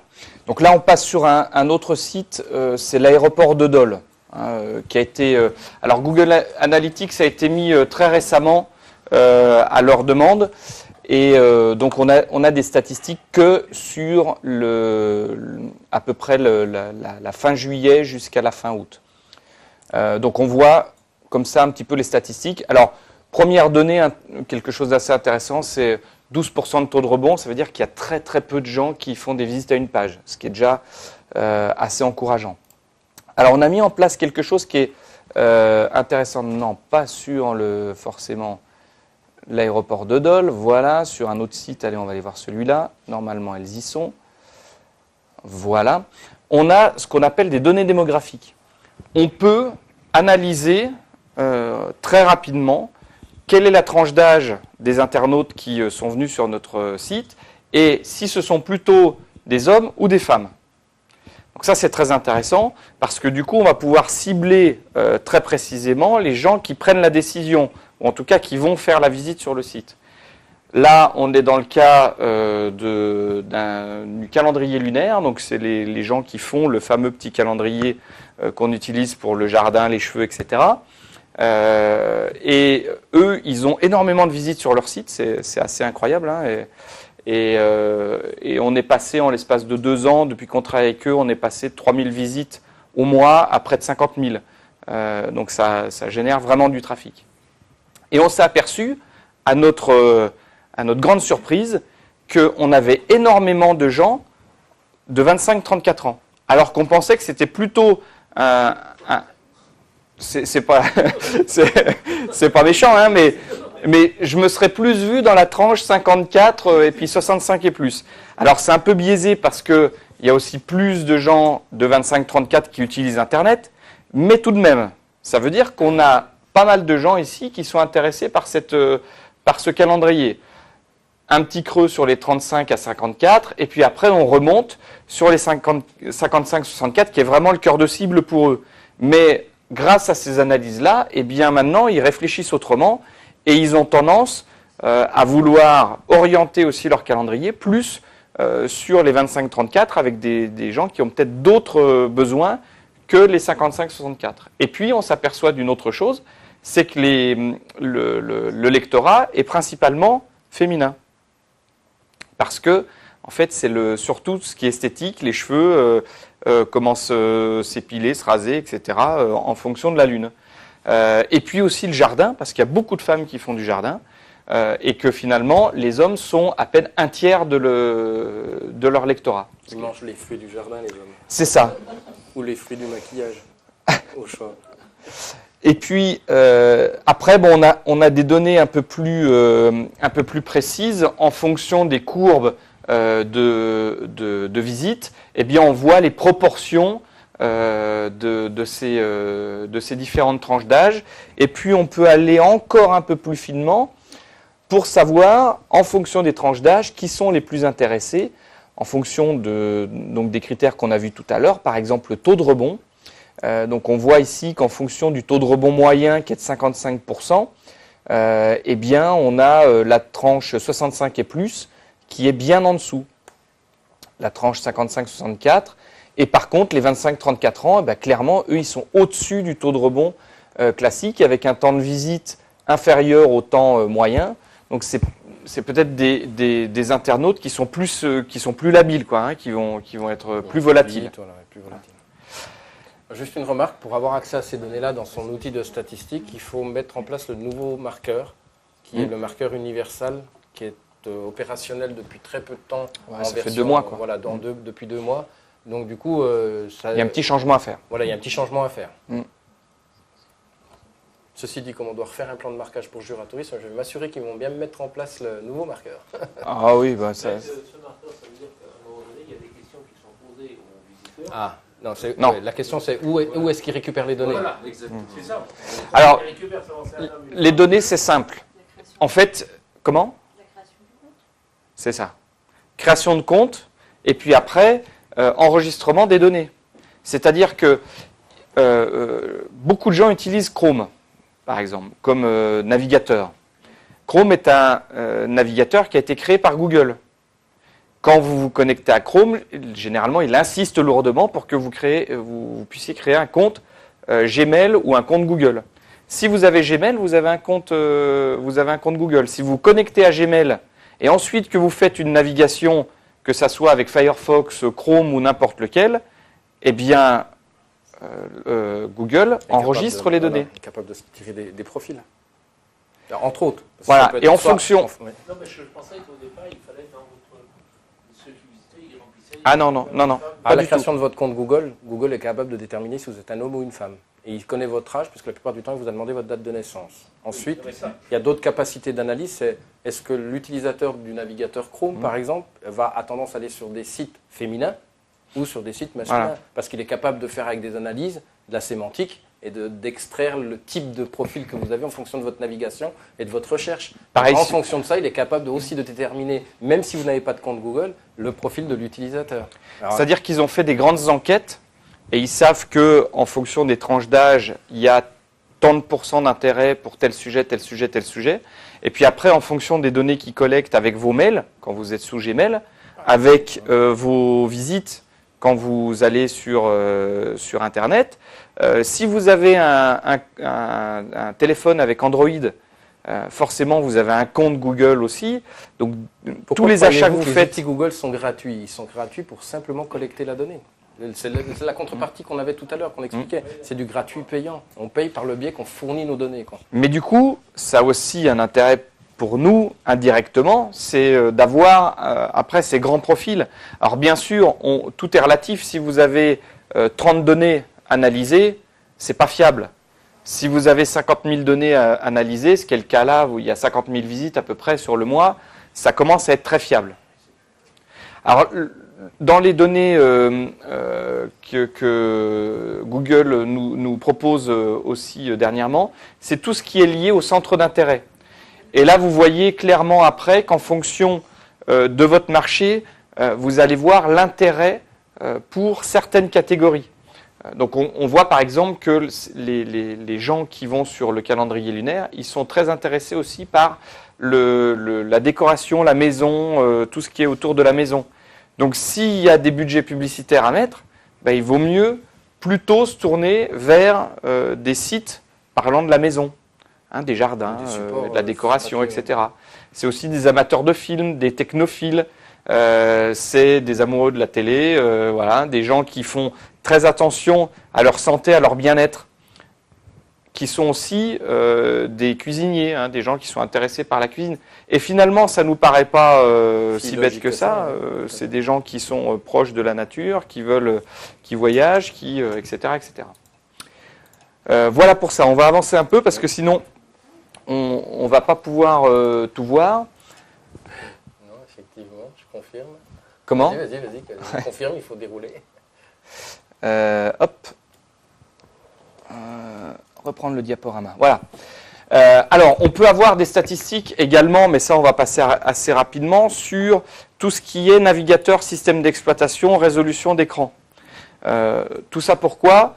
Parce que derrière, ça va nous permettre de savoir comment orienter notre site en fonction de nos visiteurs. Si ils ont Chrome et comment ils se comportent avec le site en fonction de s'ils ont Chrome ou s'ils ont Internet Explorer. Et entre autres, là-dedans, ça peut nous donner aussi, dans certains cas, une idée des problèmes qu'il pourrait y avoir sur l'un ou l'autre des navigateurs. Puisque dans certains métiers, par exemple, on sait qu'il y a une grande proportion d'utilisateurs de Macintosh, donc de logiciels liés à Macintosh. Alors nous, dans le tourisme, ce n'est pas le cas, parce que c'est plutôt le contraire. Mais voilà, quand on est dans certaines professions, on sait qu'on est confronté à des usagers qui ont certaines pratiques ou certains systèmes d'exploitation. Les statistiques Internet vont le confirmer, par exemple. Dans le métier des graphismes, par exemple, est-ce qu'on fait de l'actu pour les graphistes ou est-ce qu'on est graphiste et qu'on vend de la prestation? Donc, ce n'est pas le même métier et ce n'est pas la même chose. Quelqu'un qui met de l'actu pour les graphistes a intérêt d'être super bien compatible avec Macintosh puisque quasi tous les graphistes fonctionnent sous Macintosh. Alors après, ça peut nous donner aussi des indications. Par exemple, là, on a le navigateur Android qui est sur smartphone. On n'a pas de conversion tracée. Donc, soit on a un problème technique de traçage de conversion, comme disait Grégory, c'est-à-dire que les petites informations enregistrées par notre site et par le logiciel ne nous permet pas d'avoir accès à ces informations-là, ou alors carrément, c'est que personne n'utilise la réservation en ligne avec le navigateur. L'explication est très simple. Sur la version mobile de Jura Tourisme, on ne donne pas la possibilité de réserver pour l'instant à l'internaute, parce que le marché de la réservation en ligne sur smartphone est très très faible pour l'instant. Par contre, on est en train de travailler pour mettre quand même à minima au moins une version, parce qu'on a constaté justement qu'on avait quand même des réservations qui se faisaient via smartphone, alors qu'on n'est pas compatible au smartphone. Donc là, ça veut dire qu'il y a des utilisateurs qui sont passés par le site classique pour confirmer leur réservation via leur smartphone. Donc on se dit qu'on doit faire quand même un minimum pour apporter un minimum de service. Voilà, un petit peu d'effort pour ça. Donc du coup, voilà, on travaille dessus. C'est des indicateurs. Comme j'avais vu aussi qu'il fallait, pour la lecture des pages, des proportions. Oui. Ceux qui sont sur des micro-écrans et puis ceux qui ont des Bien sûr, ouais. Il faut convertir tous les... Après, on a ce qu'on appelle, on a des choses... Le responsive design. Voilà. Capable de s'adapter à la dimension. Et puis on fait ce qu'on appelle des media queries, c'est-à-dire des requêtes qui sont en fonction des médias. C'est-à-dire que si vous avez un écran de telle largeur, on va vous afficher le site de telle manière. Si vous l'avez de telle largeur, de telle manière, etc., etc. Mais tout ça, c'est derrière du développement qui est important. Alors on peut savoir aussi au niveau des terminaux, si on est sur mobile, sur voilà, si on est sur mobile, si on est plutôt sur un ordinateur de bureau ou sur une tablette. Alors on voit que la tablette pousse très très fort, hein, puisque c'est au moins autant que le mobile, ce qui n'était pas le cas il y a encore 2 ans en arrière. Et derrière, on voit que les chiffres sont à peu près les mêmes en termes de taux de rebond, de pages vues, etc. Donc on est sur des usages qui sont très très proches. Hein. Maintenant, des gens utilisent la tablette presque comme un ordinateur de bureau.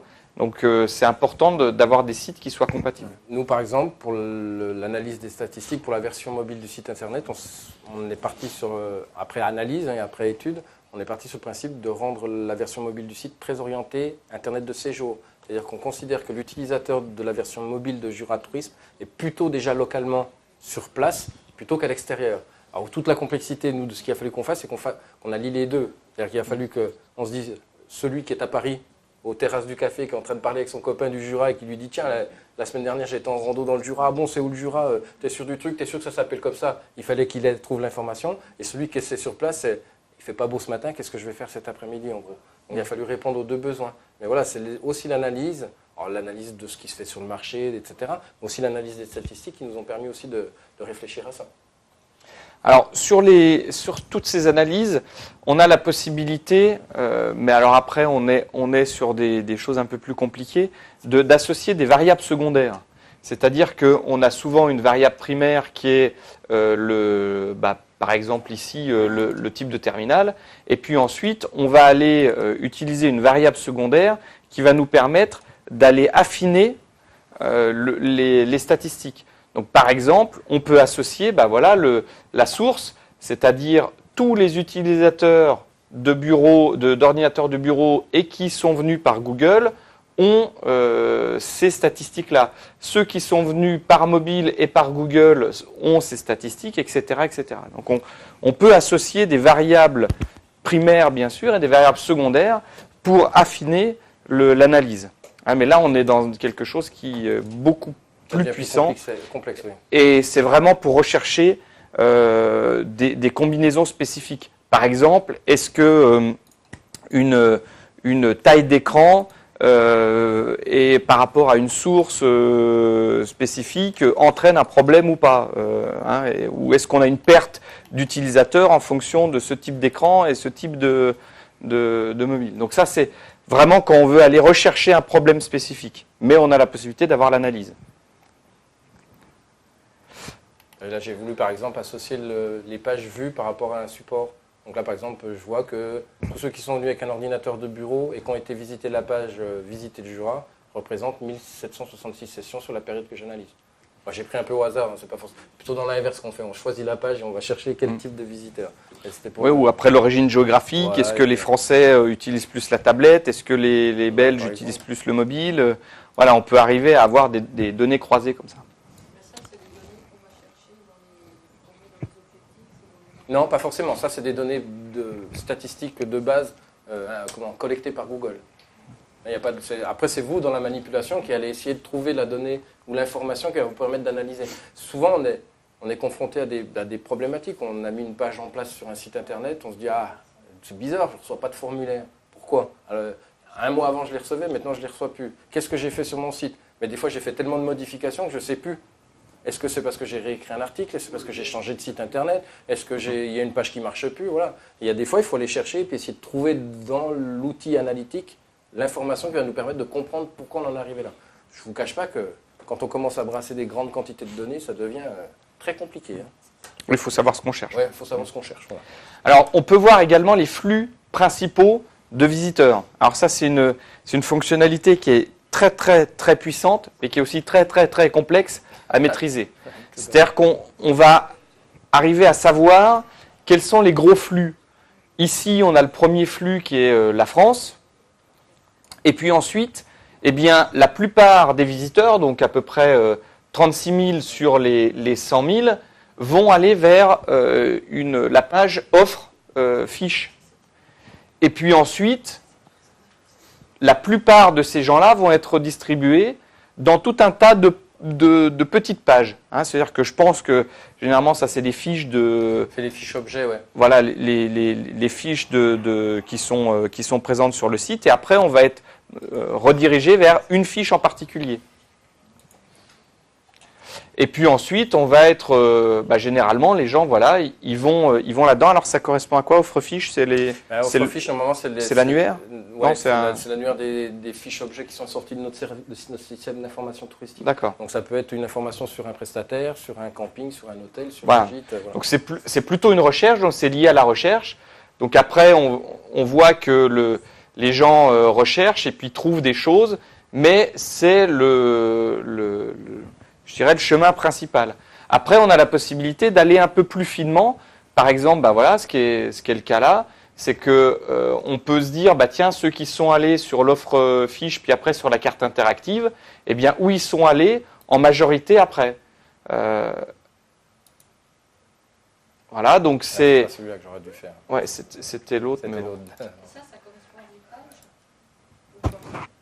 C'est pas les pages. Si, c'est les pages du site. C'est le parcours. Alors attention. C'est les grands parcours. Alors là, attention, qui a fait le site internet et comment il est fait? Parce que la collecte de la donnée, elle va se faire aussi sur la base des URL. Et des fois, ça devient compliqué. Par exemple, nous, on a un problème avec Juratourisme. Enfin, un problème. C'est pas vraiment un problème parce qu'on trouve la solution. Mais l'accès à une fiche du camping Soudoria qui existe dans notre base de données, elle est identifiée par l'URL offre fiche et un numéro d'identification. Et moi, pourtant, cette fiche, elle est rangée dans ce qu'on appelle une liste de résultats camping. Mais dans l'URL d'accès, je ne vois pas qu'il y a camping. Et du coup, des fois, ça me gêne pour faire de l'analyse statistique. Alors après, ce que je fais, c'est que je fais ce qu'on appelle des requêtes en expression régulière pour essayer de détecter suivant les numéros d'identifiant de la fiche, etc. Voilà, mais alors, du coup, ça devait faire attention parce que suivant qui a fait le site et comment il est construit, ben, des fois, quand il faut analyser derrière, ça devient plus complexe. Un professionnel qui fait bien son job doit vous faire des URL correctes et propres. Mais on est passé par un professionnel, Ouais, ce n'est pas forcément tout le temps le cas. Voilà. Et puis après, des fois, on oublie des choses. Hein. C'est-à-dire Oui, que a priori, on fait comme ça nous arrange. Et puis après, on se dit, mince, cette donnée-là, il aurait fallu la collecter. Donc voilà.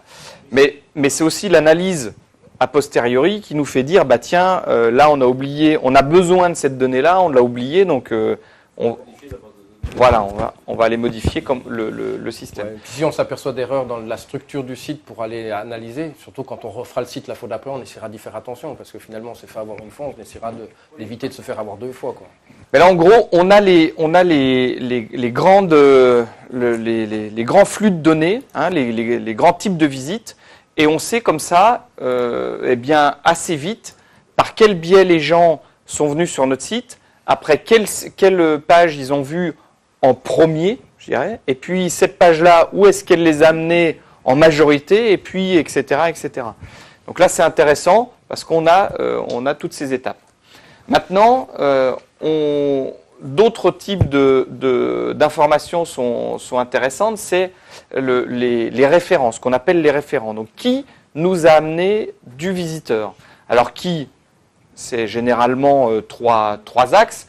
Alors maintenant, il y en a un petit peu plus, mais vous en avez identifié un petit peu plus. Mais c'est généralement soit les moteurs de recherche, j'ai fait une recherche, j'ai trouvé le site, je vais dessus, soit des sites qui vont parler d'une autre. Dans le cas de Juratourisme avec les Gîtes de France, par exemple, j'ai vu une liaison très forte avec eux. Voilà, donc j'ai vu le site qui était lié. Donc ça, c'est ce qu'on appelle les sites référents, hein, les sites qui parlent d'une autre. Et puis, c'est les entrées directes.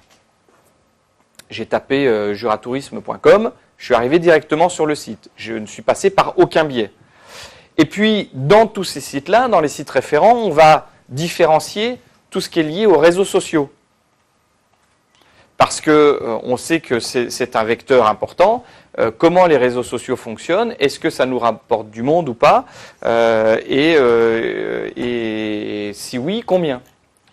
Et donc là, on a ces grands vecteurs-là. Donc on voit Organic Search, c'est la recherche organique, donc les moteurs de recherche.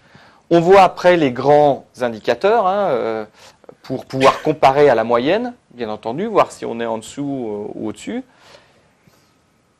Referral, c'est tous les sites qui vont parler d'une autre. Direct, c'est les entrées directes. Après, bien, Gîtes de France, effectivement, c'est parce qu'il y a un lien important. Social, pour tout ce qui est lié au réseau social. Paid Search, c'est la recherche payante. C'est généralement, je pense, des Google AdWords ou des choses comme ça. Et puis, le display, ça doit être les réseaux display des annonces. De Google AdWords. Donc, tout ce qui est lié aux pubs visuelles. Donc, éventuellement les vidéos ou les pubs visuelles. Alors, nous, par exemple, on va utiliser ces données-là pour savoir quand on fait une campagne AdWords, puisqu'on en fait régulièrement tout au long de l'année, est-ce que le montant investi dans la campagne AdWords sur telle période a bien généré du trafic, et on essaye de voir est-ce que ce trafic a généré de l'achat derrière. Voilà. Alors, c'est pas toujours évident. Est-ce que tout le monde sait ce que c'est que des campagnes AdWords? C'est les fameuses annonces qu'on voit au-dessus des moteurs de recherche qui mettent annonces payantes ou annonces commerciales.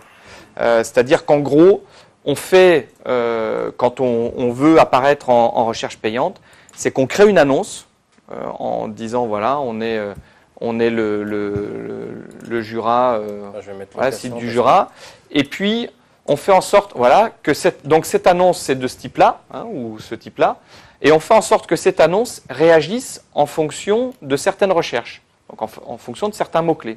On dit je veux que mon annonce réagisse si je tape tel mot-clé, tel mot-clé, tel mot-clé ou telle association de mots-clés. Et j'associe à une enchère et un budget journalier, c'est-à-dire que quand mon budget est atteint, mon annonce disparaît. Si par exemple, je dis j'ai un budget journalier de 10 € et que j'ai une enchère sur tous mes mots-clés qui est d'à peu près 1 €, on va faire simple, mon annonce va être cliquée 10 fois et au bout de la 10e fois, mon annonce va être cachée.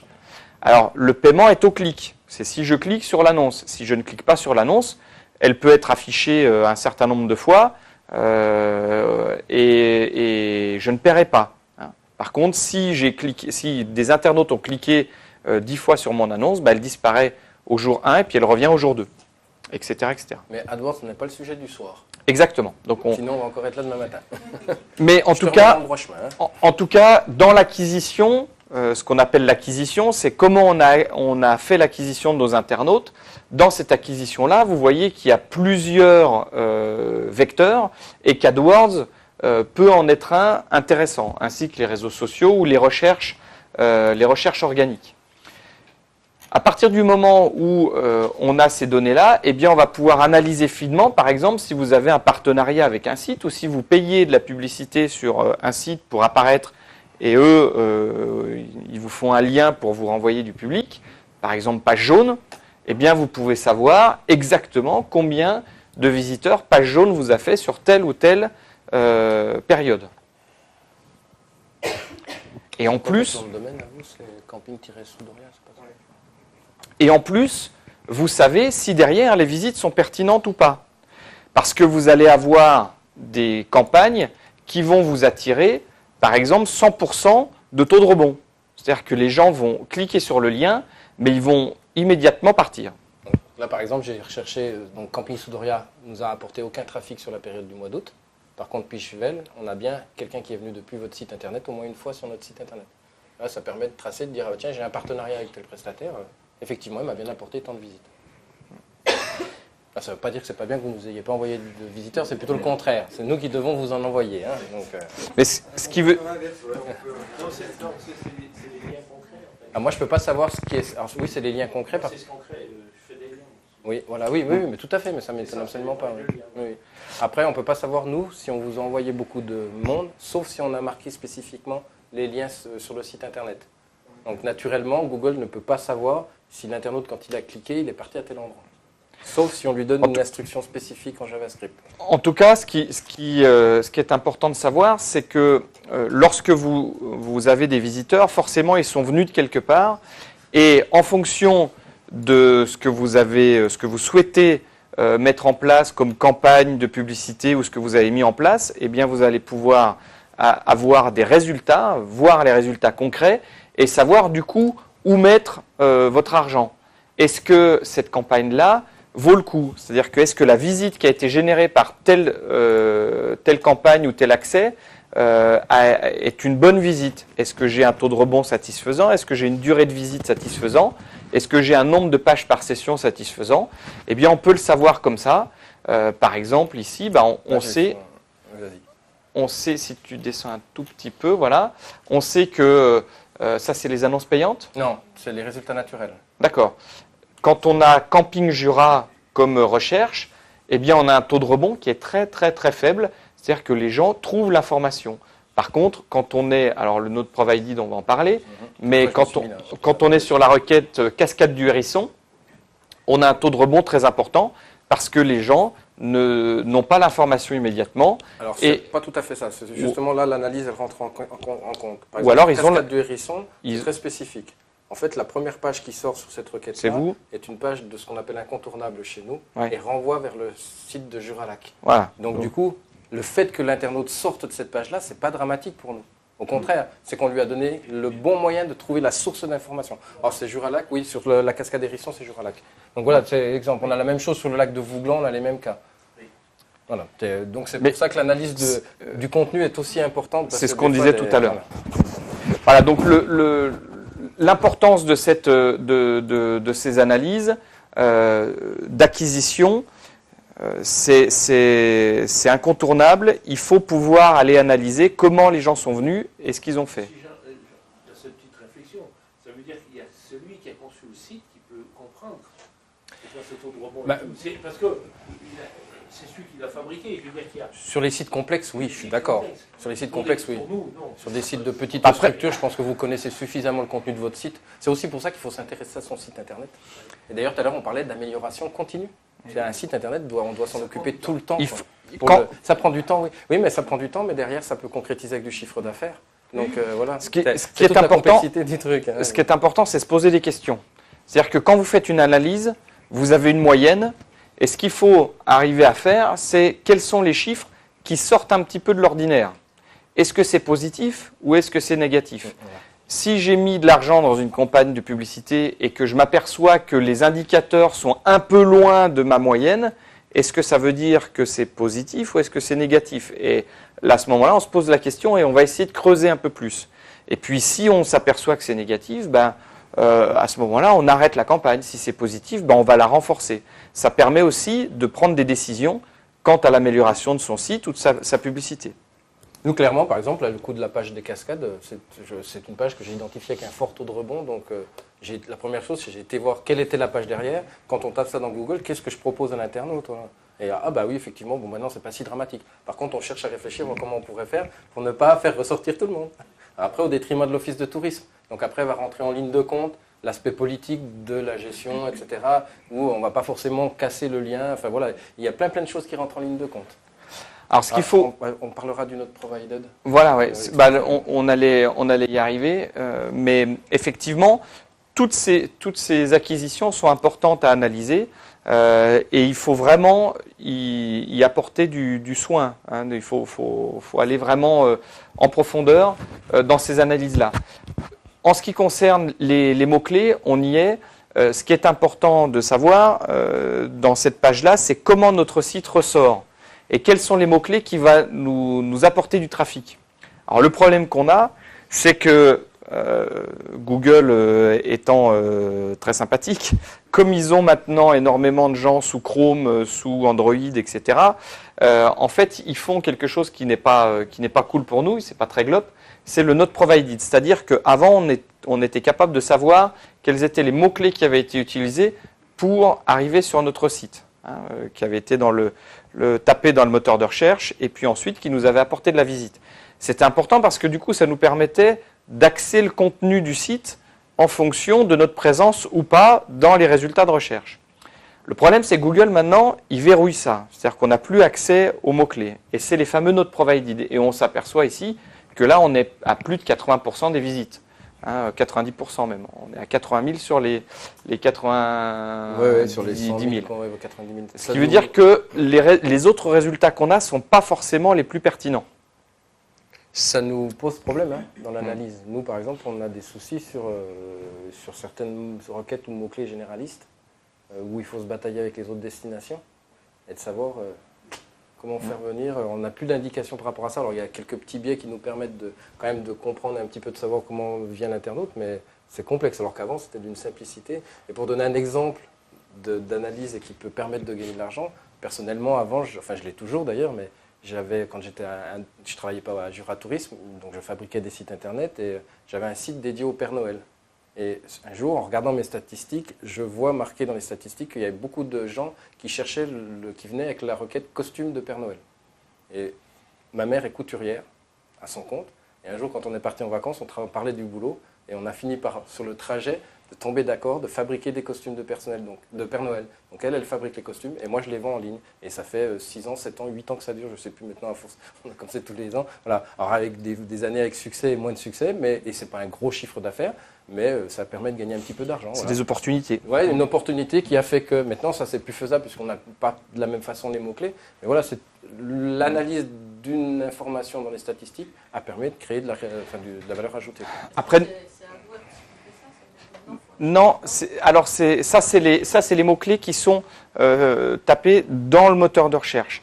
AdWords, c'est vraiment les campagnes. Alors là où vous avez raison, c'est que du coup, quand on couple les campagnes avec Google Analytics, c'est qu'en croisant un peu les données, on peut arriver à avoir d'autres informations et justement de savoir comment on se positionne sur certains mots-clés. Après, pour juste l'info, pour ceux qui ont besoin, l'Office de tourisme peut-être d'analyser ces mots-clés. Donc, si vous avez votre compte Google Webmaster Tools qui est associé à votre site internet, vous avez aussi par contre là la totalité des mots-clés, par contre ils ne sont pas associés aux pages. Donc on ne sait pas quel internaute a derrière. Par contre on a quand même tous les mots-clés. On n'en a qu'une petite pas la totalité, mais enfin une vision plus importante que celle de Google Analytics. Étant donné que Google nous a coupé les vivres sur les mots-clés, moi maintenant par exemple pour Jura Tourisme, tous les mois je collecte le fichier Excel des mots-clés utilisés que je trouve via Google Webmaster Tool pour essayer d'avoir un historique parce qu'au cas où ils nous les coupent, j'aurai un historique sur peut-être une année complète, donc une saisonnalité complète. Pourquoi Google a enlevé ces mots-clés? Alors, il y a plusieurs raisons. C'est que derrière, ils ont envie aussi de faire plus de campagnes payantes, parce que du coup, c'est plus difficile de se positionner sur des requêtes spécifiques, donc on utilise beaucoup plus la partie payante, parce que du coup, c'est plus facile de se positionner. Donc ça, c'est une première raison.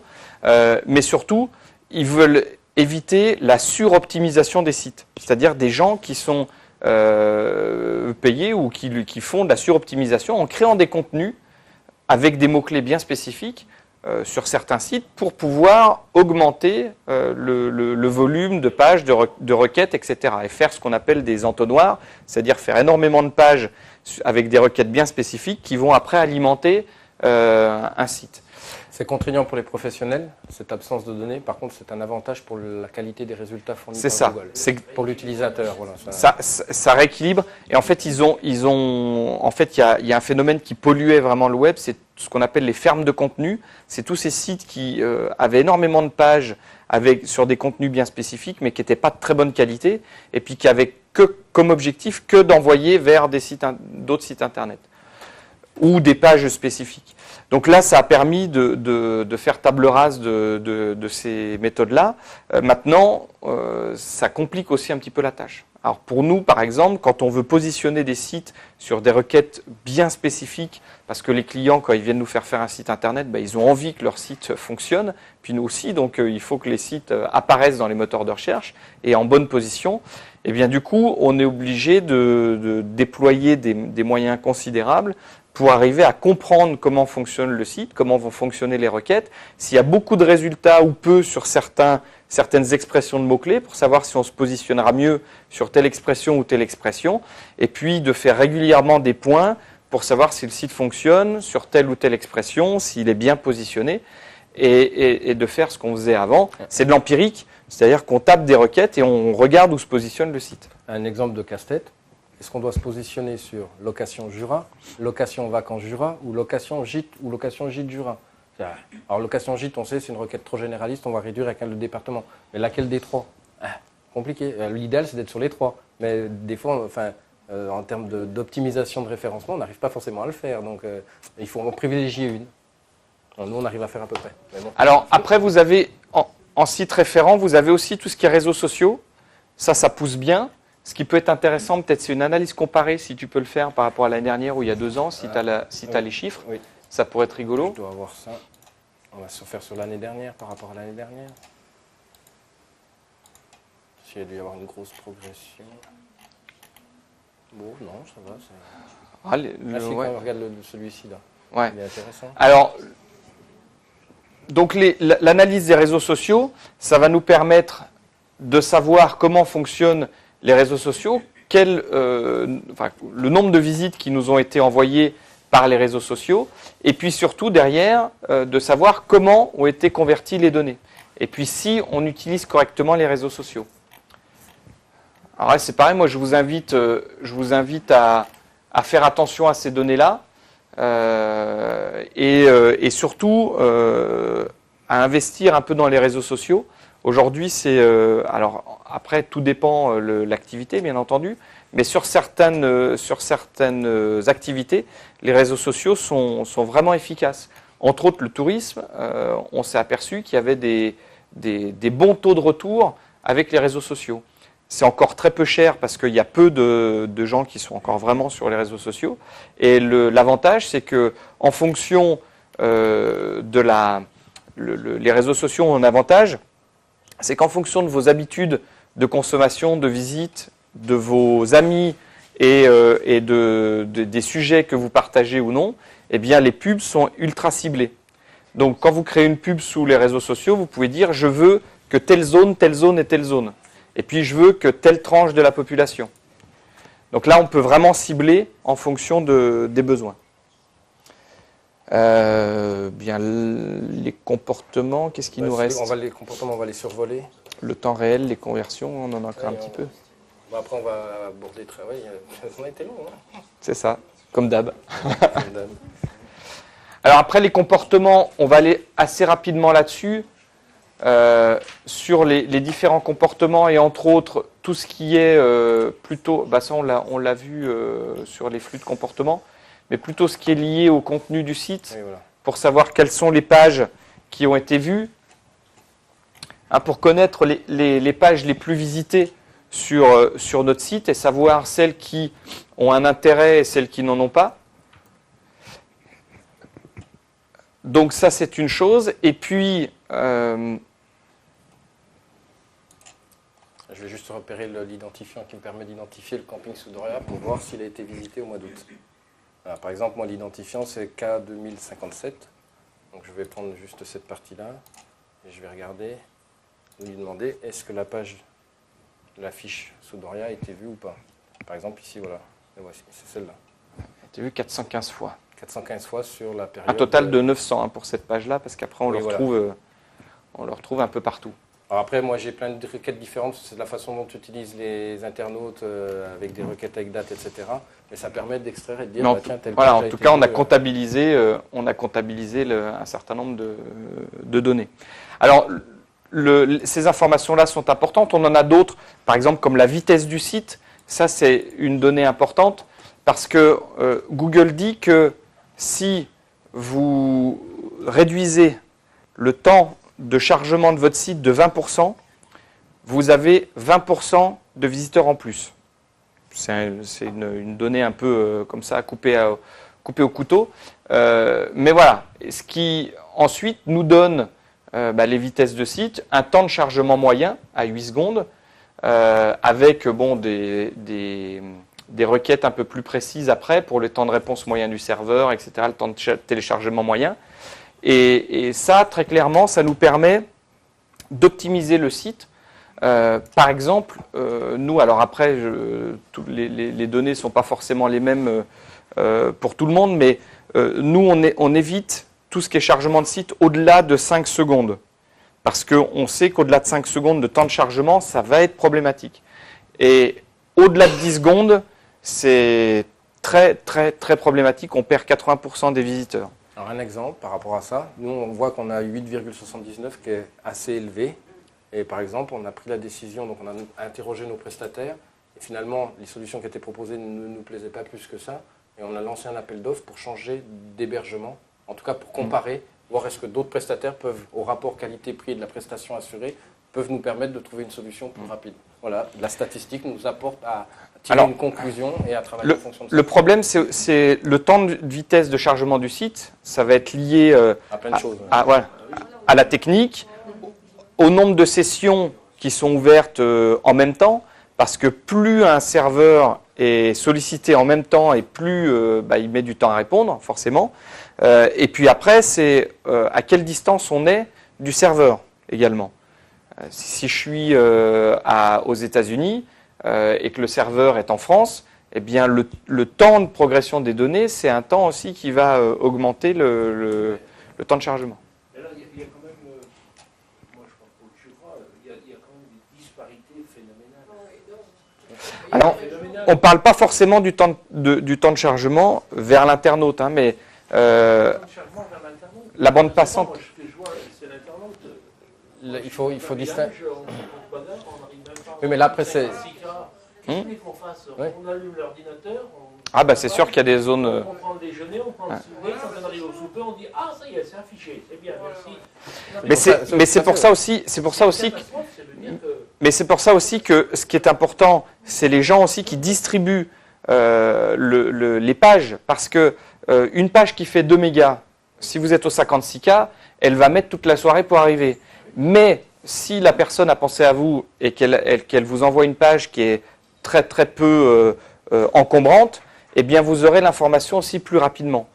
Et là, ce qu'on voit par exemple ici, temps de réponse moyen du serveur, on est presque à 3 secondes sur les 8 secondes.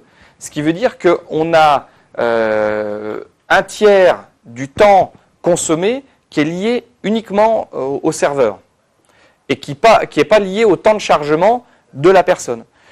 Donc c'est ces données-là qui permettent de dire, eh bien il faut faire un effort sur le serveur, plutôt on va gagner presque 30% d'acquisition de clients. Alors après, il y a aussi la technique, c'est-à-dire qu'on peut avoir un serveur hyper puissant, mais derrière un site qui est mal développé, parce qu'il y a des images qui sont trop encombrantes, voilà, il y a les médias sont pas forcément les bons. C'est une donnée qui est très complexe et très ambiguë, mais voilà, ça sert. Alors, tout ce qui est... Alors, l'analyse des pages, je ne sais pas si tu as... Si, mais je vais être obligé de le lancer en 2 fois, parce qu'il ne va pas vouloir me le sortir. Alors, bon, là, on va dans des données un peu plus complexes, mais on a la possibilité aussi de savoir, en fonction du type de page, comment les gens se comportent sur cette page-là. Où est-ce qu'ils cliquent, quels sont les endroits les plus visibles, enfin les plus cliqués dans notre page.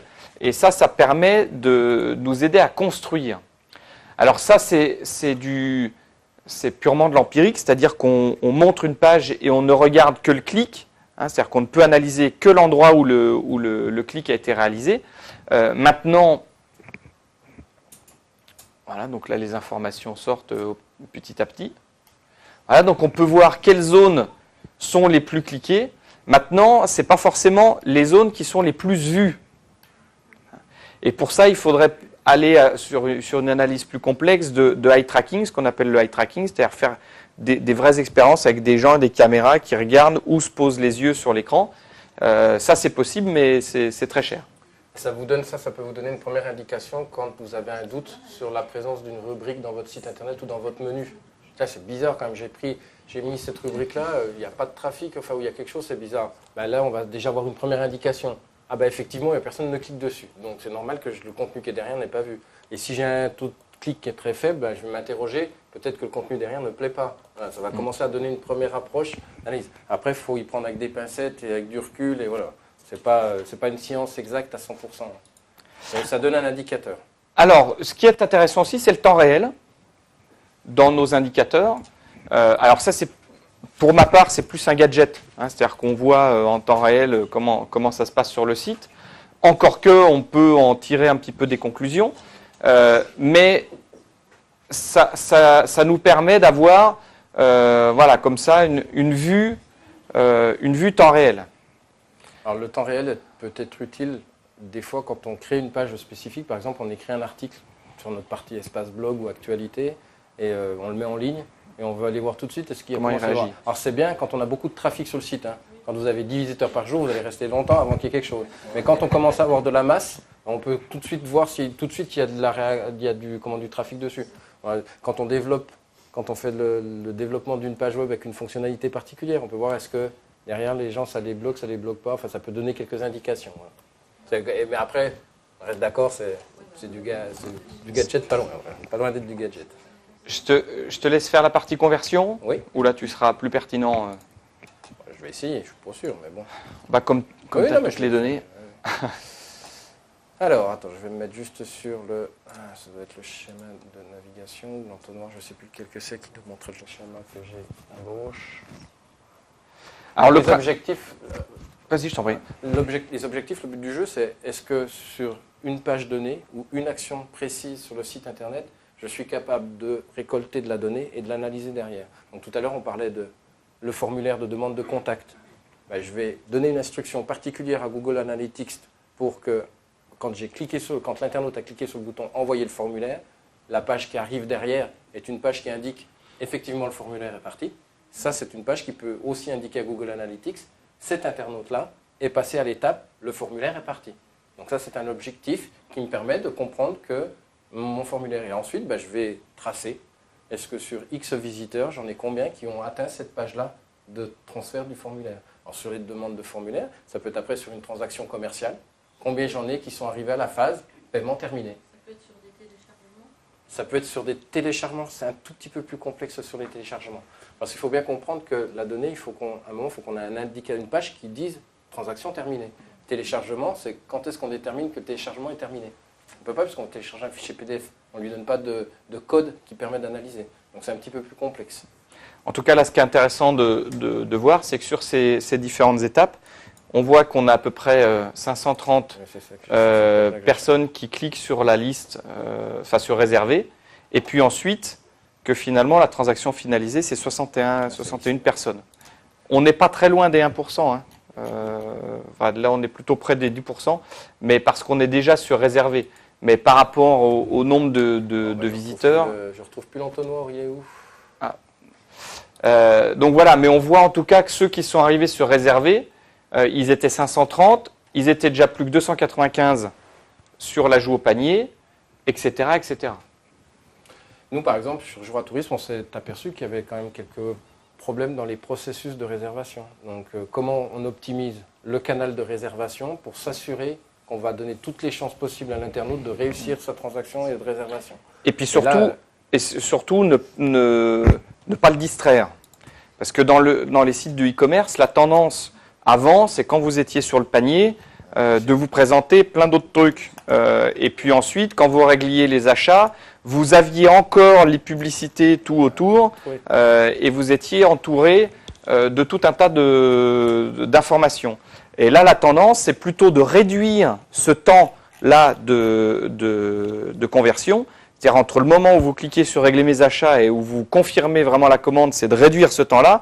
Et en plus de le faire dans un environnement qui vous concentre uniquement sur votre objectif et dans le but d'améliorer le taux de conversion. Ah, là, c'est vraiment chouette. Voilà, il y a possibilité. Par contre, là, je ne vous cache pas, c'est pareil, rebelote. Ça devient tellement complexe à configurer qu'on laisse faire aux pros et nous, on va juste exploiter la donnée après coup pour essayer de la comprendre. Essayer de la comprendre. Parce que même l'analyse et l'essayer de la comprendre, des fois, ce n'est pas facile. Voilà, nous, on l'avait fait. Donc, en fait, tout à l'heure, je n'arrivais pas à l'afficher parce qu'en fait, nous, on a deux objectifs de traquer. Un, c'est la demande de contact via les formulaires de demande de disponibilité sur les fiches hébergement. Et l'autre, c'est via la transaction finalisée s'il y a une réservation en ligne. Mais voilà, donc par exemple sur la demande de contact, on n'a pas cherché à savoir forcément trop comment ils sont faits pour arriver. C'est juste s'assurer combien il y en a qui ont derrière fait la demande de contact. Voilà, c'est une donnée. Bah là, je sais plus. Là, c'est le nombre sur le mois. C'est-à-dire que sur le mois d'août, il y a eu 60 demandes. Sur 90 000 visiteurs. Demande de contact générale. C'est sûr. Alors, si on fait une synthèse des principaux indicateurs, on a été long, hein, on comprend. Ah, forcément, ça c'est une donnée qu'on ne contrôle pas. Merci. Allez, bonne fin de journée. Donc, les synthèses des principaux indicateurs, eh bien, pour les visites sur mon site, le nombre de visites, le nombre de visiteurs uniques, donc nombre de sessions, nombre d'utilisateurs, les pages vues par session, les pages d'atterrissage ou de sortie, bon, on n'en a pas trop parlé, mais ça permet de savoir quelles sont les pages qui sont des pages d'entrée et quelles sont les pages qui sont des pages de sortie, plutôt. Durée moyenne du site, taux de rebond, les sources de trafic, les accès directs, les moteurs de recherche, les sites référents, le détail des sites référents pour savoir qui nous renvoie le plus de visites, les mots-clés saisis sur les moteurs de recherche en sachant qu'ils sont de moins en moins indiqués. Qui sont mes visiteurs? Donc le pays d'origine, la ville, le navigateur, le système d'exploitation, les résolutions d'écran, éventuellement les fournisseurs d'accès, mais ce n'est pas une donnée très intéressante. Mais ça, c'est pour, après, cibler un peu plus en fonction de ce qui nous intéresse. Et enfin, l'analyse du contenu. Donc on l'a vu avec des taux de clic sur la page, quand on l'analyse, ou les conversions et les objectifs. Cités deux fois, d'ailleurs. Voilà, qui sont cités deux fois, mais qui vont nous permettre de savoir, en fonction des visites, si on a atteint nos objectifs ou pas, et en tout cas de combien on a atteint nos objectifs. Alors après, on a la possibilité de faire plein de choses sur Google Analytics, et entre autres, de pouvoir créer ses propres tableaux de bord avec nos indicateurs, avec nos périodes comparées, ce qui nous permet d'avoir en un coup d'œil les éléments principaux dont on a besoin. Alors là, c'est très utile quand on a des rapports à faire aux élus, par exemple, ou à la direction, d'avoir, donc moi, par exemple, j'ai, donc sur l'écran là, pour Jura Tourisme, tous les mois, je sors le rapport d'audience, le rapport provenance géographique, donc qui est une synthèse, en finale, de toutes les statistiques qu'on a vues auparavant. J'ai les sources de trafic, pour aussi définir d'où viennent le visiteur. Et ensuite, c'est en fonction de notre base de données citée. Donc j'ai par exemple quelles sont les fiches, le top 10 des fiches activités et loisirs, le top 10 des fiches de la catégorie agenda grand événement, pareil sur les hébergements, pareil sur les séjours. Donc ça nous donne des données. Par exemple, les 3 derniers que je viens de vous indiquer de tableau de bord, c'est mon collègue qui s'occupe de la base de données et de la collecte des données auprès des prestataires. Ben, lui, il regarde. Comme ça lui permet de savoir quels sont les prestataires qui sont les plus demandés et d'être donc plus attentif à ce que ces fiches soient correctement renseignées, parce qu'on sait que l'internaute les recherche plus que les autres. Ils étaient pas mal passés, campagne Soudoria, finalement. Bah oui, finalement, voilà. Dommage, ils sont partis. Ah voilà, donc à chaque fois, on crée un rapport avec X. alors sur la base de son rapport, on crée des tableaux de bord, et une fois que c'est configuré, bah, aux périodes où vous avez besoin, vous allez les faire, et ça vous génère. Alors ce qui est surtout intéressant, je vais me remettre sur le rapport d'audience par exemple, c'est que vous avez ce qu'on va voir un petit peu après. Les rapports personnalisés. Oui, ben on y reviendra après. Non, je vais sur l'export. Là, ça permet d'exporter en PDF. Donc du coup, je vais dire exporter en PDF, enregistrer le fichier. Mon rapport, il est tout fait. Moi, je vais un petit peu plus loin, c'est qu'après, je les concatène, c'est-à-dire je les mets tous ensemble dans un seul fichier PDF pour avoir un seul document à envoyer par mail. Voilà. Mais après, c'est des petits arrangements administratifs, on va dire, bureautiques. Mais voilà. Donc ça, les tableaux de bord, alors là, on ne rentre pas dans le détail de comment ils se produisent, mais en fait, ils sont assez simples à faire quand on a compris le mécanisme. Donc, soit sur Internet, prenez un peu de temps pour trouver l'information, soit suivez une formation dédiée à ça pour comprendre comment normalement, il doit y avoir un petit truc d'aide quelque part. Là, en fait, quand vous faites un rapport, je vais revenir au rapport classique de tout à l'heure, par exemple, rapport d'audience, ici, vous avez la possibilité d'ajouter au tableau de bord. Puis vous Donc, vous allez lui dire ajouter au tableau de bord, il va vous dire sélectionner un tableau de bord ou créer un nouveau tableau de bord. Et donc là, je vais lui dire audience, et tchac, ça va me créer mon tableau de bord audience. Alors après, dans le rapport, le tableau de bord automatisé, il y a des fois des données qui ne m'intéressent pas, donc moi, j'ai remanipulé aussi certaines données, enfin certaines façons d'obtenir les données. Donc à partir de cet écran-là, on peut faire du rétroactif. Alors oui, tout à fait. Oui. Après, en changeant vos périodes. Là, vous aurez fait votre tableau de bord, mois d'août, mois de juillet, et puis vous avez un petit chapeau, et c'est ce qui concerne l'aide. Voilà, donc... Sur les tableaux de bord, si je me mets sur les tableaux de bord privés, eh ben non, il faut que j'aille sur un. Il n'y a pas de. Non, c'est sur les. Ouais, c'est depuis les rapports qu'elle aide. Ouais. On va nous faire une formation interne. Non, je pense pas. non, parce que je dois me concentrer sur la promotion du site. En fait, il le fait, mais le soir et en cash. Non, voilà. Non plus. Non, il y a des professionnels qui sont là pour vous accompagner, il y a des organismes qui sont là pour faire de la formation, il y a des professionnels qui font de la formation. On a un planning de formation disponible, nous, par le biais de Jura Tourisme, dans lequel je crois que le sujet doit être abordé à un moment ou à un autre. Je crois que cette année, dans le programme, il y est. Il me semble qu'il y a un truc sur Google Analytics, donc, qui est donc là dispensé par Logitourisme sur le coup, je crois. Donc, voilà. Il y a des programmes de formation, que ce soit ceux de Jura Tourisme ou ceux d'autres organismes comme Juratic ou d'autres. Donc n'hésitez pas à vous former. Je crois qu'on a presque tout vu, puisqu'après c'est les rapports personnalisés. Il y a les rapports personnalisés. Alors, les rapports personnalisés, personnellement, je ne les utilise pas. Mais c'est faisable. Par exemple, ici, j'ai un rapport personnalisé sur les heures de visite. Parce qu'on avait vu que ça, on l'avait trouvé en automatique. Donc là, on a une petite pointe là. Nous, toi, c'est 11h. Oui, regarde. 11h, oui, Hein, ça redescend à midi et ça monte à 13h. Je n'étais pas si loin que Oui, ça. mais de 13 à 14, tu vois, on a quand même du trafic. Donc, en fait, ouais, mais ça, c'est la sieste, ça. Et voilà, après, donc les rapports personnalisés, c'est pareil, c'est très spécifique. Donc, si vous en avez besoin, renseignez-vous, essayez, testez. Après, de toute façon, toute la complexité de tout ça, c'est d'avoir le temps d'y faire. Voilà. Après, forcément. Voilà, donc on a fait un petit peu le tour du logiciel et des statistiques. Est-ce que vous avez des questions par rapport à ce qu'on a abordé, des choses qui n'étaient pas claires ou des choses que vous voulez aborder? On a pris beaucoup de temps. Pour moi, personnellement, c'est une découverte.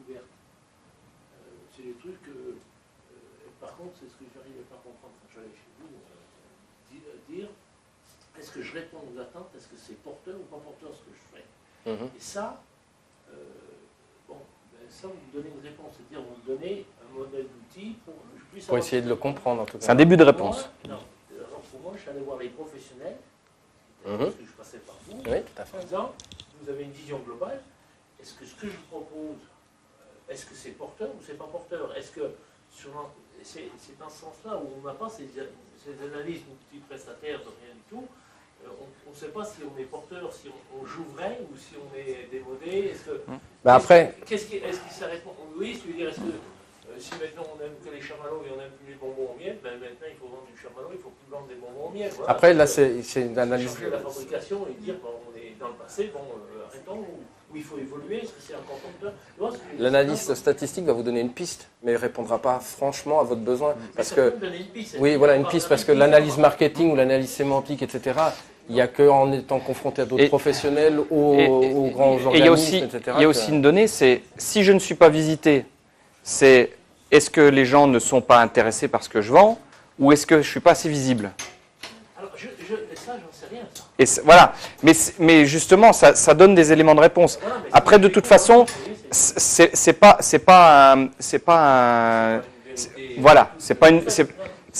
un oracle, ça va pas vous donner les grandes vérités. Ça donne une idée de Voilà. Et derrière, juste pour évoluer. il faut forcément croiser ces données-là avec d'autres choses.